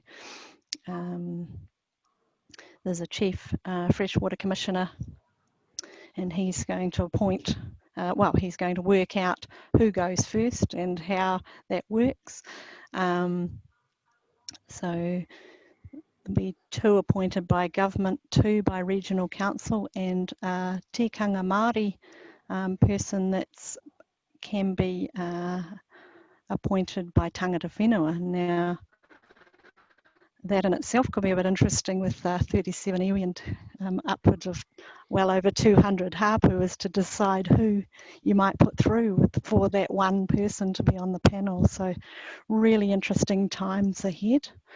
The other really key change is this tighter time frame. So change to the Resource Management Act means that we have to have the national policy statement for freshwater plan changes all notified by December 2024. So that's significantly pulling that back, because our work program, we were going catchment by catchment, as you'll remember. So the Kaituna, Pongakawa, Waitahanui and the Rangitaiki were the first catchments off the block, and they were going to be the first ones to go through a plan change. The tighter time frame here means that our council are thinking very carefully about how we manage that, and it looks like there's likely to be 1 regional policy statement change and 1 regional natural resources plan change. So quite a different focus, working on more of a region-wide focus, but having the specifics and the plan change about the specifics that are needed in each of the catchments. So really big change is required. Our council are looking at how we might go about doing that. So the other key changes that are in the actual national policy statement for freshwater is a lot of what Te Maru had submitted on. So back in October, you'll remember there was the Action for Healthy Freshwater and proposal the government put out, and Te Maru had made a submission along with the other co-governance groups in the Bay. So a lot of what was important to the co-governance groups has actually come through in the legislation. So the strengthening of Te Mana o Te Wai, a real strengthening of the involvement of Māori, mātauranga, the compulsory values. We were already looking at mahinga kai as a value, but now it's a compulsory one. Heightened need to address threatened species and a more holistic ecosystem health, habitat, water bodies. They have got some exceptions for the hydro schemes, but not the ones on the rangataiki. So there's heaps and heaps of changes that have come through, and the implications of it, our staff are working through, and will provide our recommendations for the changes to the whole program to our strategy and policy committee. It is a complex place, and so MFE have got some really good material on their website. They have a summary of decisions, a summary at a glance of the changes. And there's also some good fact sheets there on the freshwater planning process, and information for some of the sectors, including farmers, and also an information sheet for iwi and Māori, and there's actually one in Te Reo. So this presentation doesn't try to cover all of the bases there. Just a quick word, sorry, just a quick word, if you can go back. So under mahinga kai in the past, we did have a mahinga kai value in the MPSFM, the 2017 version, but it wasn't part of the national objectives framework where those values basically become mandatory. Now we do, so there is a requirement on council to respond to developing the appropriate measures or attributes for that particular value, which means, given that tangata whenua hold the mātauranga, we will need to work very, very closely with them. So it's at that point, that's what I mentioned before about a watershed moment. I guess it's collaboration around developing these attributes with tangata whenua. Kia ora. Kia ora.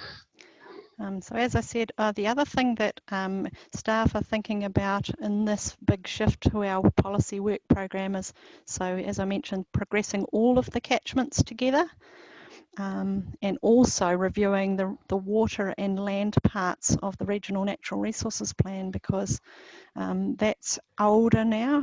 So every 10 years we need to review the regional plan, and so that had its 10 years, came up in 2019,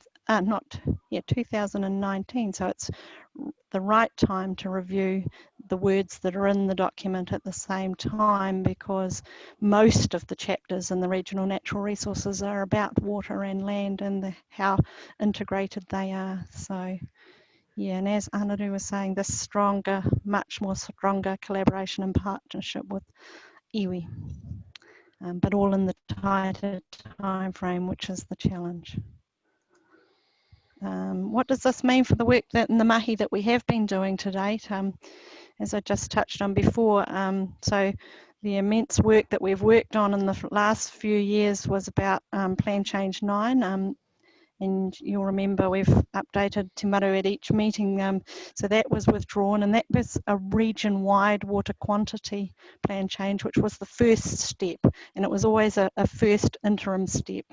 That's been withdrawn so that we can concentrate our efforts on getting the entire national policy statement for freshwater implemented.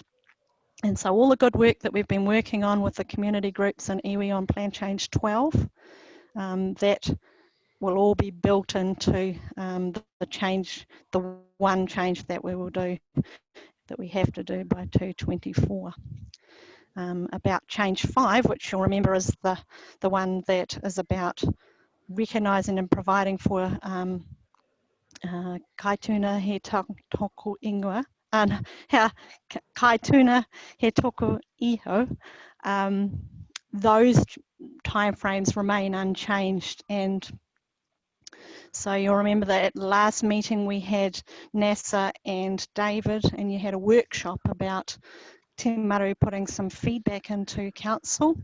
So he's done that now, and he was successful at the last strategy and policy meeting to have given him approval to take that out to stakeholders, key stakeholders in iwi. So that draft change 5 is progressing. It's out for comment now, and they close on the 16th of October.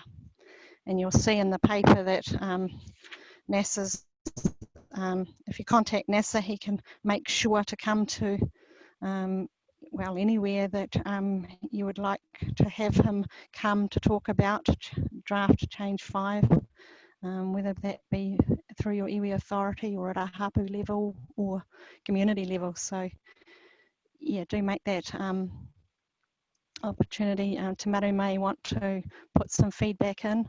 I suggest quite strongly that you do put a submission in, either in support or with some recommendations in it, just so you'll remember that NASA had talked to you about making sure that there's a submission in the process so that you can be involved in the hearings and the pre-meetings and things along the way.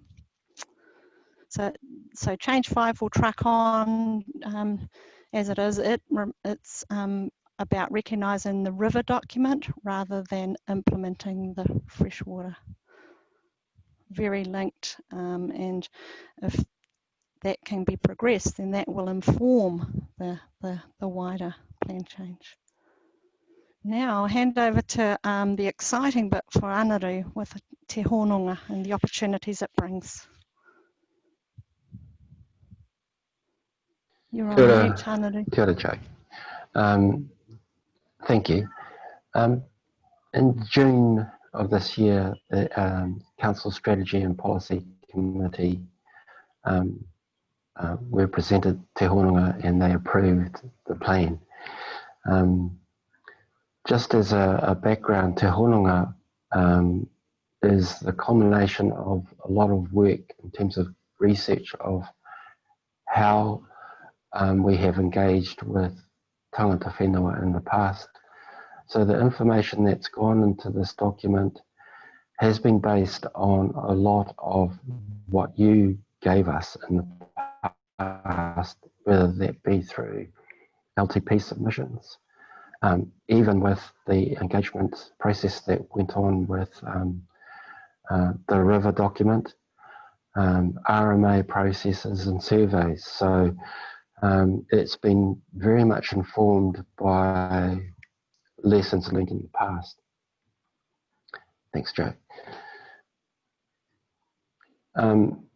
Council has a mātauranga Māori framework, which is entitled He Korowai Mātauranga. And it was important to develop a framework first, and this was approved by Council back in 2018. And the reason why it's important is that if you can imagine a framework is like a wardrobe with empty hangers on it, but the hangers have specific, they've been set aside to hang specific coats on. And this is one piece of, one part of a coat, I guess, if you like, that hooks into that framework. So Te Hononga has its whakapapa from Mokatu, the strand in the He Korowai Mātauranga Māori framework. There is a broader, more overarching Māori relationship and engagement strategy, and this is where just below Te Hononga slots into that whakapapa. Its key objectives are around receiving and using and protecting Mātauranga Māori, and that's pretty much the direction given in the framework that sits above it.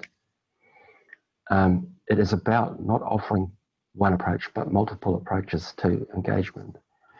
And most importantly, what it's doing is it's turning the engagement process a little bit on its head, and it's putting relationships first. So it's really important that those relationships are built and enhanced as we go through the engagement process. And we've already undertaken quite a few discussions with iwi around, and mainly focused on that relationship aspect. Now, what you've got up on your screens now is, these are the options we have been looking at. So the first one is kaitiaki reference groups. So iwi or tangata whenua may decide that it's really critical to have the practitioners somewhere in this process providing advice to council, or even in some respects assisting staff in developing some of the tools that we're going to use for monitoring, for example. The one below is taiao hubs, or environmental hubs. So some of you are aware that TOLT has been in discussions with council around how they can establish an environmental hub for Te Arawa. And we're getting close to signing off an agreement, but that's in the hands of people well above my pay grade, so I'll leave that to them to lead. The other one is, there's a natural coming together of iwi who are quite happy to work as a group. I tried to find another name other than collective, but I guess he hononga of tangata whenua coming together and working together as a group. We would like to keep running sub-regional hui, and these are mainly just to make sure that we are trying to touch as many parts of the region as we possibly can. They're not as intensive or resource intensive as the other ones, but it provides an opportunity for those who aren't participating in any of the other engagement options, the chance to hear and the chance to put forward their voice. Options proposed by tangata whenua. We will work closely with groups, and would be pretty much upfront. Joe has mentioned that there is a statutory time frame in the RMA now that a plan must be notified by 2024. Hold on, Jack, don't too fast.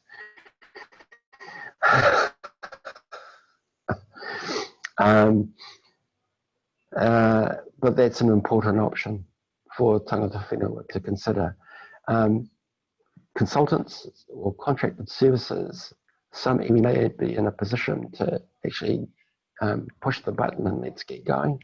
But what they need is additional specialist resources such as contractors. And of course, our co-governance and Komite Māori entities become really important in this process. And you get to decide how you would like to participate in this process as well. So there's already conversations this morning on freshwater.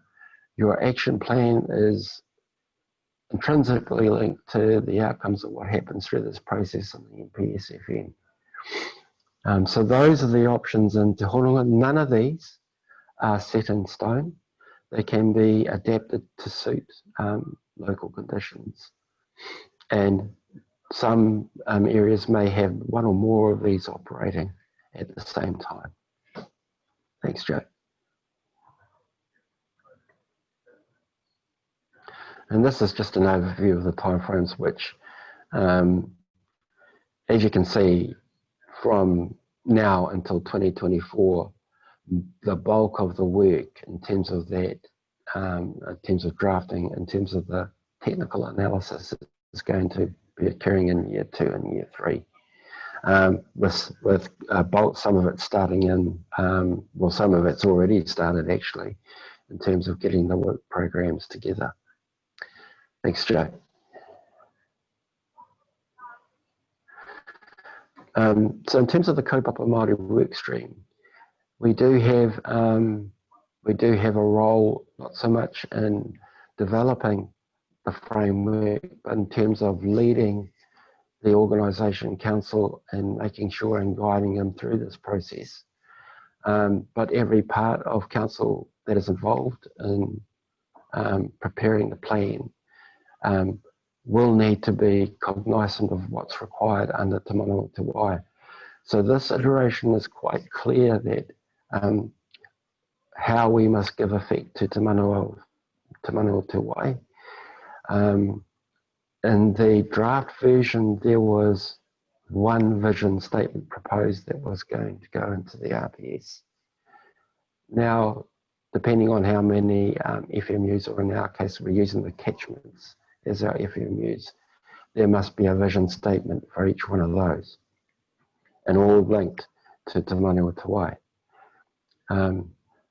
Attached to that, Council also has to insert an objective on Te Manawa Te Wai, and there are some guidelines, I believe, that will be coming out from MFE around how councils can address that, and working alongside tangata whenua. So identifying cultural values and interests in freshwater, a lot of this work has begun through Plan Change 12, some of it in Plan Change 9, but the bulk of it has been Plan Change 12. Initial work and scoping had begun for Plan Change 14 and 15, but this came along and Council decided that we'll better wait and see what's coming down the corridor before we make any drastic moves to get these plan changes completed.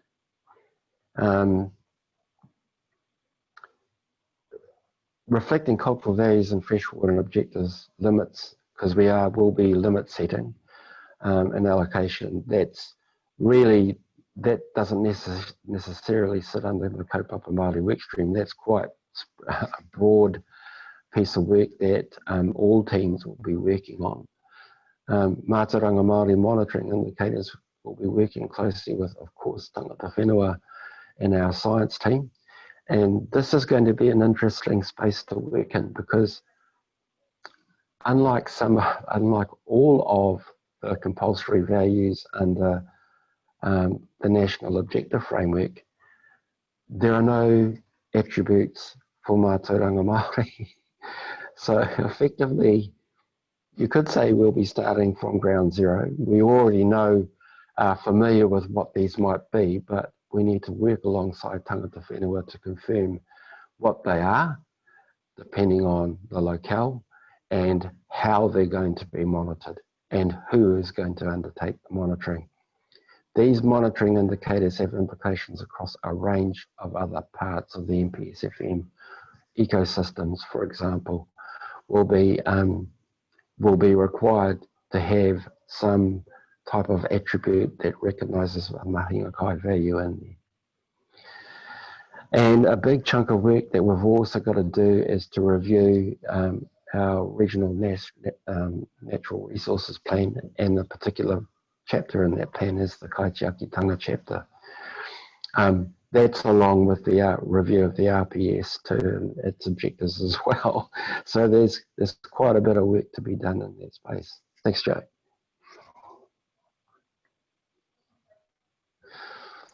And of course, why we're going to be needing to work together. We've got lots and lots of books. We've done lots and lots of work with Plan Change 12. So I think we're in a really good space in the Te Maru space, where we've got these co-governance direction in place with the river document.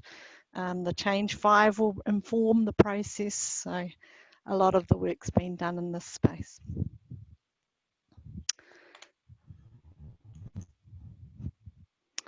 Yeah, any part-time for Anadu mostly. Yeah, if you can stop sharing, Joe, then I can see everyone.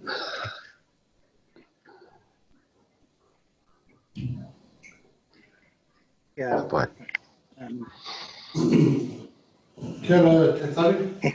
Yeah, I'm coughing and spluttering here at the enormity of the task, actually. And what does this mean for Te Maru or Kaituna? Because what we're hearing is these are significant changes. The timelines are tight, so I'm stating the obvious. This really then puts a major resource connected to communications out there with our people, because with tight submission times as well. You know, I mean, that immediately stares me in the face of being very difficult to qualify as engagement in an equality way. You know, particularly when on the iwi side, we do face resource inequities. So, you know, it's a big one. It's a big challenge. So all I'm going to focus on is Te Maru o Kaituna and the importance that this has for a really strong communications plan. If Te Maru o Kaituna is going to be a sort of a hub for information flow to all of those our iwi connected to the Kaituna, for example. You know, and so I think, you know, that comes back to our budget again, I suppose, in terms of what a communication plan might look like in this space. Because we can sit here and we can watch the flow, but, you know, and we can rely on regional council to deliver a lot of this stuff. But, you know, I mean, the intimacy of our connections to the networks has got to really count something in this space right now, Mr. Chairman. And I'm just saying that probably this is an area for real focus. I noticed words in there like recognizing the river document, for example. What does recognize mean in the context of delivering? You know, to the mātauranga Māori that we wish to share. Is it a convenience statement, or is it going to be a real statement of application and recognition of Māori, of mātauranga Māori? So these are all the questions that suddenly hit me as I was listening to this. And I've heard this before. I'm a great kōrero, man. And I really like the notions of co-design, cooperation, collaboration. And I'm sure, as you know, that's going to be that's the biggie. Working together, as you said, Joe, absolutely. But I can sense a little bit of imbalance here that will need to be righted somehow. Anyway, those are my opening comments. I go, wow, and I'm on the council, obviously, and even there I go, wow, this is a huge challenge for us all. And the final one is that we have some TLAs on here too. So how geared up are the TLAs to participate in this too? Sorry about the blurb, but there it is. No, nice blurb. Paul, Yeah, kia ora. Yeah, I have a part. Hi, kia ora tātou. Yeah, I just have a question, and it's just what you said around around there are currently no attributes of mātauranga Māori. So I'm taking, is this what's been written up? Is it the budget helping to make this happen? Is it of national interest, not just for the Kaituna? Yes, so the national policy statement affects the whole country, everybody. So our regional council is working closely with other regional councils, with the Ministry for Environment, with Kahuiwai Māori, and the Minister's Office, because as Councillor White said, it is a big piece of work. And towards the end of the year, councillors will need to make some serious decisions around how this is going to be supported. And given the COVID environment that we're experiencing, and hopefully that we're not in and out of alert levels, that can also add to the disruption and the capacity or capability to actually get this thing over the line. So there are a lot of levers in this that needs to be managed very carefully. And certainly our councillors will be informed about what they need to be aware of, and to assist them and support them in making decisions that'll get us there. So what's the time frame for this to be totally agreed So- to. Do we have any so- in that area? So notification is 2024. So that's just to get a notified plan by 2024, December 2024.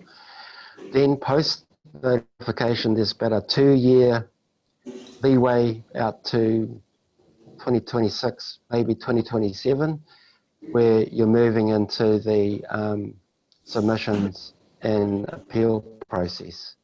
So all up, you're looking at around about 6 years, 7 years to get an operative plan. How old will you be in 7 years?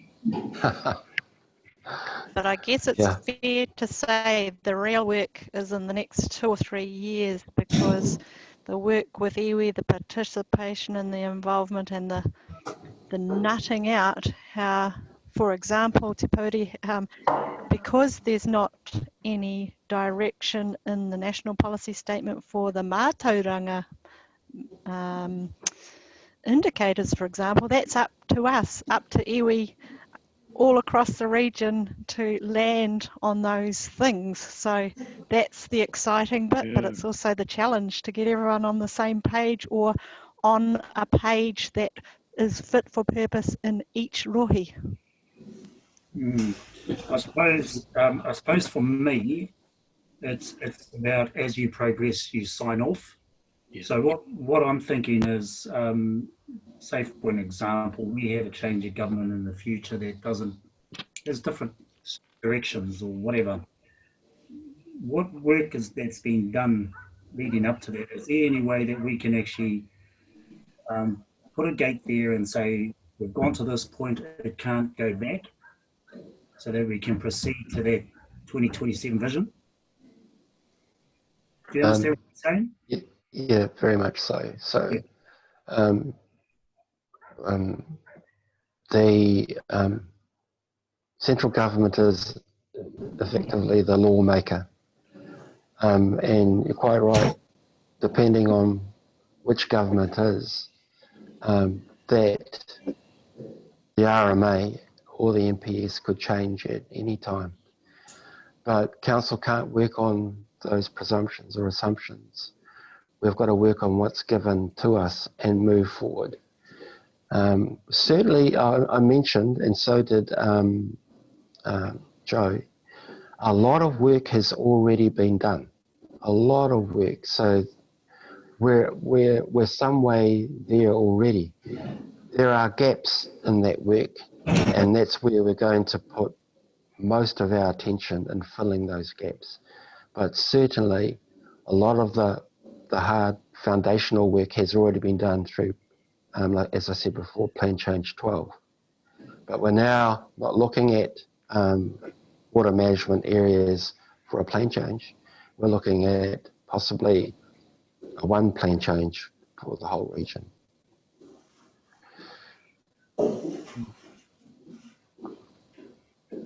Kia ora, Maru. Kia ora, no, Mr. Chair. I just have a couple of comments to make. I think the first one for me is, I think what came out of the Tuwapapa o Te Wai o Te Arawa as an example was that we didn't look at Mātauranga Māori in terms of setting up the principles, the measurement principles. We looked at Mātauranga Te Arawa, which was fed from Mātauranga Ngāti Whakauenga, Mātauranga Tūhaurangi, in terms of the space where the people were living. And so I think Mātauranga Māori would be different even with the Kaituna, because there'd be the Mātauranga for our whānau noho ki te taha moana. Then there's our whānau that would be noho ki te kiuta, even the same awa, but just different ways of looking at the world, and even like the different iwi.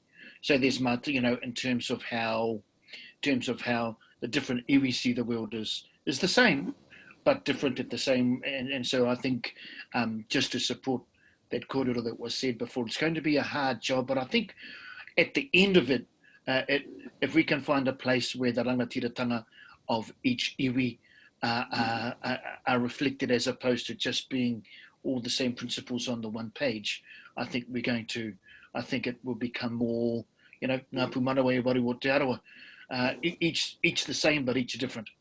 And the second thing is, I'm just noticing, Mr. Chair, that earlier today there was a kōrero about myself, you, and Nikki and others would get together to work on a consultation plan or something in regards to the stop banks that we were talking, and now and that will take us to go and talk to our iwi, our respective iwi, and now as now we're also looking at another awesome kaupapa. I want to acknowledge you, Anaru, ka nui te mihi kia koe, I roto I te āhuatanga o tō whānau te arawa matātua hoki rā.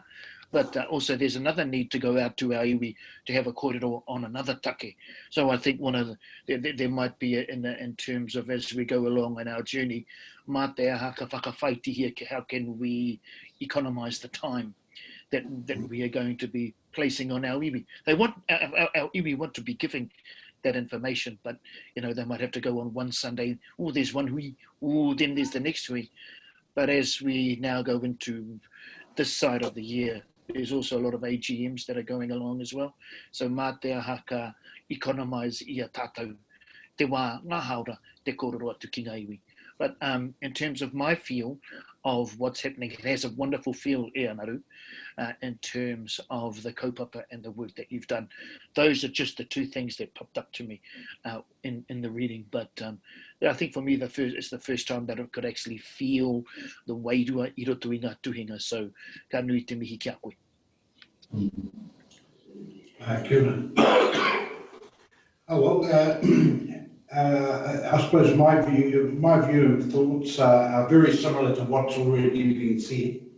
I think as Te Maru, we're fortunate that we're in the position that we have a document, we've expressed our value, we now have an action plan on how we will do it within our catchment. That is the taonga tuku iho that we share. So to your discussion, or to the region's discussion around water, I think Te Maru comes with its taonga and offers that as our contribution. But not the only part. As we move forward, we also have a role of bringing our people together. And I think today's agenda is fortunate that it seems to be crisscrossing and weaving into each other. So in regards to Te Maru as a communicator, that is part of the role that we can contribute. I definitely think that we should be involved and we should be attending the workshops, in whatever capacity. We can sort that out as we move forward within the 4 years. I think I remember going back when the iwi leaders were rife and old Mr. Key had them in his, not pocket, but had them on his side. I remember those discussions was always around, for Māori, we have our own values within our own regions, and we will not be told nationally what those values will be, because they differ, as being expressed. But we sit within a position where we have shared that, and we have those. So I'm just wondering also, as a way moving forward, as Kinyi had indicated, and I think you even mentioned it, Amnaru, that you'd been talking to Talk. And I'm wondering whether between Talk, Te Maru, and possibly Rangi Taiki, and Tarangamoana, I know that they're going with a co-governance around the harbour, possibly, I think, Ohiwa Harbour. So you have these entities who are already kind of dealing with water. Maybe at some point you might be able to bring them all together in some sort of hui, and maybe again give this presentation or where you hope to get to But in the first instance, I think under Te Maru and Te Arawa, we can facilitate, I suppose, amongst ourselves. And then I think that way Te Arawa then has a strong taonga that it can then share with others. It'll be up for others whether they want to share that particular taonga because they will have their own taonga. And so, but I think if we look at it in that way, we may be able to progress. If we drill down too deep into the hapu and that, each hapu has its own ways, and that is not what I think is being asked to share at a national or a regional level, because those taonga belong to those people specific. That is their taonga. So I'm just trying to find a practical, pragmatic way on how we might be able to do this mahi. Kia ora, Mr. Chair. Yeah. Just to So share that's about me. Yeah, I support what you're saying, that I think it's important to bring the co-governance institutions together because they Yes. tap out into their respective members, if you like, or constituencies they represent.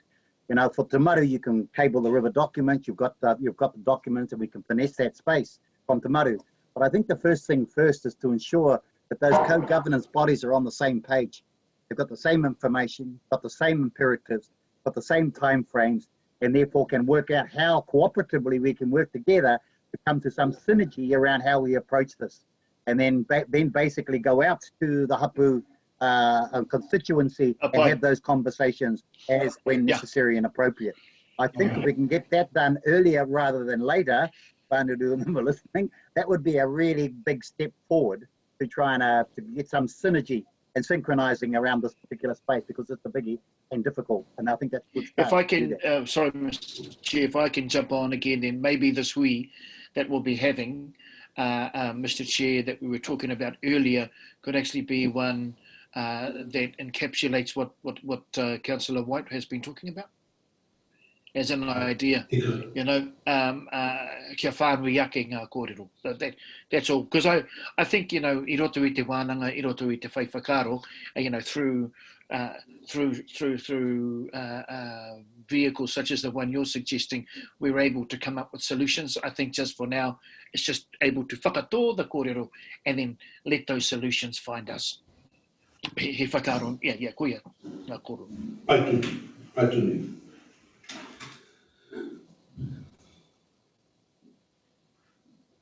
Kapai, yes, been listening, and actually that's the reason why we're coming to Te Maru, the Rangatahi River Forum, Rotorua Te Arawa Lake Strategy Group, is to understand how you would like to participate in this process.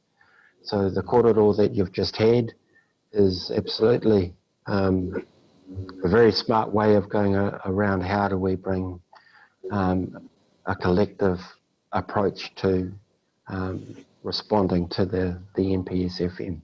Kia ora. Yeah. I just think, last comment, mate, I just think it's an important approach because it also enables the hapu and iwi participation not to be impugned in any way. It leaves the collective's responsibility to make sure that doesn't happen. So that's what's important. Otherwise, you're going to get this divide happening in the hapu. There's no doubt about it. You're going to get all sorts of. You're going to get hit back anyway. But actually, this is a time for leadership, and I think those collective groups can lead and have the responsibility for making some connections to iwi hapu to make sure it's not abused. Last comment. I go to sleep. Can we leave this with you to organise? Or can we liaise with you, or who do we liaise with? Like if we're to have a word to our groups, or do we work it through the regional council, or do we just? I'm looking for the way forward on how we may have this first initial hui with the co-governance groups. So Joe brought your idea to our project lead team, and yeah, we'll all go for it. So I think we'll work with Joe to help us get things organised, and certainly we'll let Chris Ingle, who's the champion for the Rangataiki River Forum, also be aware that this is quite an imperative for you. Kia Get ora. that underway. So the Rangataiki River Forum, Anaru is going to be presenting to them on the 4th of September. And yeah, great idea. And it builds, Chair Flavel, on the hui that you've already had with Te Maru and Rangataiki River Forum maybe 18 months ago in this space. So if we build the Rotorua Te Aroa Lake strategy group into that, that's, yeah, I think that's an awesome place to start. Okay. So in order to do these recommendations, we need to ask Councillor to take the chair. Yeah. Okay, we have a few, two more things, or two or three more things on our agenda. However, I have to step off the chair and ask Matu Moana to take the chair, and I put my tapuika hat on so that we can continue with our agenda over the next couple of matters. So for the matter that we've just gone, Matu Moana, we do need a mover and a seconder for what we've just spoken about, and then we're at 8.5, which is PIM's operation report. Paitunu Matu Moana? Kia ora, Dean. I'm just bringing up my my run sheet. Kia ora tātou. Okay, if we go back to 8.4 then, we're looking for a mover, you're saying, Dean? Yeah, I'll move. Okay, we've got a mover and Dean, and we need a seconder, please. I can't see the screen, Pim, so you might have to help me with the hand I showing. don't see hands up at the moment for a seconder. Yes, Councillor I can see Councillor Nees. Okay, thank you, Dean and Councillor Nees. All in favour say aye. I'm assuming I can hear you say aye. Thank you. Aye. Carried. Okay, we're moving to 8.5, is that correct? And Yes. that is to you, Pim. So I'll pass the rako to you. Kia ora, Madam Chair, and I'm aware you've been sitting still for 2.25 hours, and I apologise for that. So I'll keep this relatively brief. I will take the report as read, but I want to draw your attention to page 79 in your agenda, if I may, which just gives you a couple of quite encouraging graphs and photographs of changes in Te Awa o Ngā Tōirangi Maketu estuary over the last few years. So if you found that page in your agenda, page 79, you'll see the graph at the top shows you monitoring of the number of different animals in the sediment per square metre plot in the upper estuary since 2014. And you'll see that between 2014 and 2018, we were averaging about 3 different species per plot. And then once those works associated with the rediversion and papahi kahawai, etc. started to happen, that number has lifted from 3 to 7 on average, which is quite encouraging just over the last 2 years. And if you look at those two photographs below that on page 79, you'll see the kind of thick black anoxic mud with Gracilaria chilensis macroalgae on it on the left-hand side, which is January 2018. And then on the right-hand side, you'll see sandy mud or muddy sand with large numbers of titikor, large numbers of crab holes, and even a few tuangi starting to move into that area. So it's still very early days, but the signs are quite encouraging. And if you have time to read the rest of that memo from our senior environmental scientist, Stephen Park, he's been monitoring with Rewi Corbett, that's Uncle Boy's son, who's in a taiao kaitiaki role with Ngāti Pikiao down there at Maketu. So other than that, if there are any items within my operations report that you wish to ask any questions about, I'm happy to try and answer them.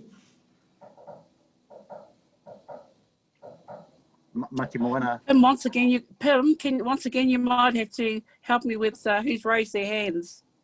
Oh, sorry. Okay. Councillor White. Yeah, Matiwana, I just want to say to you, Pim, and to the team, what a wonderful result, man. I mean, that change in such a short space of time highlights what can be done.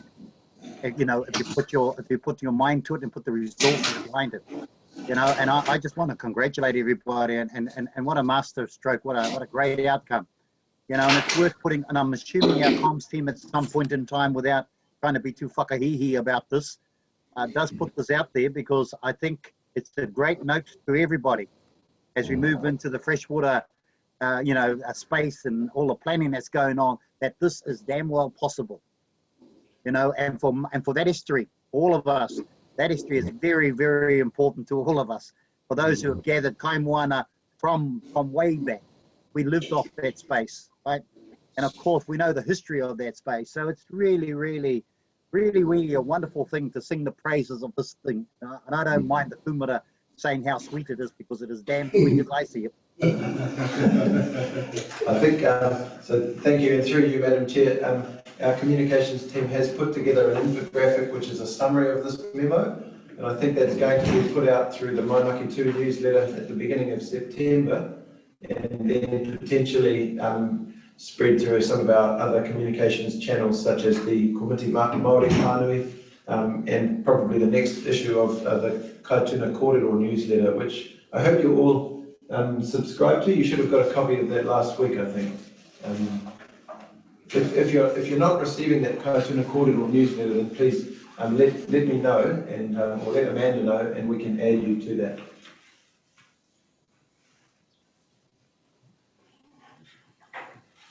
Any other comments?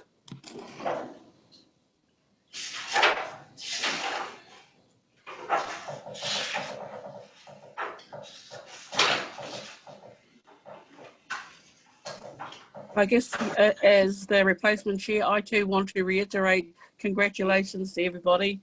It's excellent to see the return of kai to these places of significance. So, you know, now that you've got it back there, Pim, I hope you help us to get it back in Tauranga Moana as well. So look forward to how we move in that space next. Well, no, actually not just in Tauranga Moana, throughout the whole Toi Moana region, really, is the excitement of the ability of seeing the kai moana returning, you know, to those years. So congratulations to you all for making that happen. If we've got no further questions, can I ask for a mover of the report, please? Yeah, I move. Tatari move. Seconder? Aye. Aye. I didn't know. Who was that, Pim? That was Chairman D. Oh, Chairman. Kia ora. And that leads us to our last item, if I'm reading correctly, with Run Street. But hasn't that already been done? Are we looking to move the previous minutes? Hi, Councillor McDonald, Amanda here. We have just accepted that the item was not on the agenda, and now we're going to go ahead and confirm them. Okay. I can move, Madam Chair. I think I was there. Thank you. And someone else who was there that can second? Can you remember whether you were present? Rawiri, were you there? Yeah, you were there. Thank you, Rawiri. You're the seconder. Okay. Okay, I'll take it as move. All in agreement? Aye. Aye. That appears to Madam bring... Chair. Oh. Sorry? Pare tonu. No, you speak, sorry. Oh, no, I was just going to ask for any other comments. Oh, yes, so just the one around the website and the platform. So I'd like the board, to Maru, to approve that we do go ahead in the first instance of for that. And as a communication tool, which is what we're talking about now, so at least we will have a digital platform to start linking into our various iwi and hapu pages, and then we may be able to explore how we go into the social media pages and connect into that at some point. But at least we have that anchor stone in place for Te Maru. So are you looking for this an improvement at this committee? Yes, at this please. meeting? Amanda, can you help us out with some wording for the motion?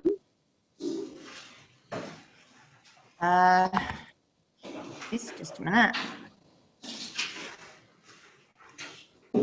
Can you put it up for the members to see?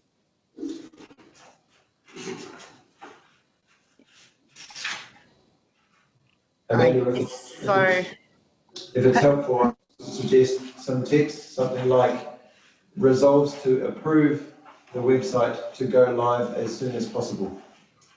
Something like that. Yes, yeah.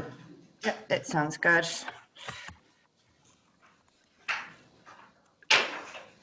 You've got that, Amanda? I do, thank you. Results to approve the website to go live as soon as possible. Can I have a mover and seconder, please? Yeah, I move. I take it that Dean will be the mover. Oh, Dean can move. And Councillor It looks like Tatari White. Seconded. and it looks like Tatari is seconding. Thank you. Okay, have to leave now. Bye. Are there any other matters that the members want to raise in this final part of our meeting? Thank you. Everybody seems to be happy. Kia koe, Dean. Ka huri te rākau e kingi, kei te kapi ka watu hui o te rānei. E mihi mai ana e tararu. Oh, tutahi rā kia koe te hea, kia korua, e ngā hea tangata ka nui te mihi kia korua, e arahi pai, i tēnei o ngā hikoi o tātou anō nei he awa. Ko tai atu ki te moana o māramatanga a tātou i tēnei wā, kia koutou, kei ngā hunga o toi moana, ka nui te mihi o te rā ki a tātou e ngā iwi whaipanga ki tēnei o ngā kaupapa ka nui te mihi, no reira kia ino i tātou. No reira kia whaka iriake te tapu, kia wātea ai te ara. Kia tūruki whakataha ai, kia tūruki whakataha ai, haumi e hui e tai ki. Tēnā tātou. Kia ora. Tēnā koe, tēnā koe. Have a nice day. Have a great weekend.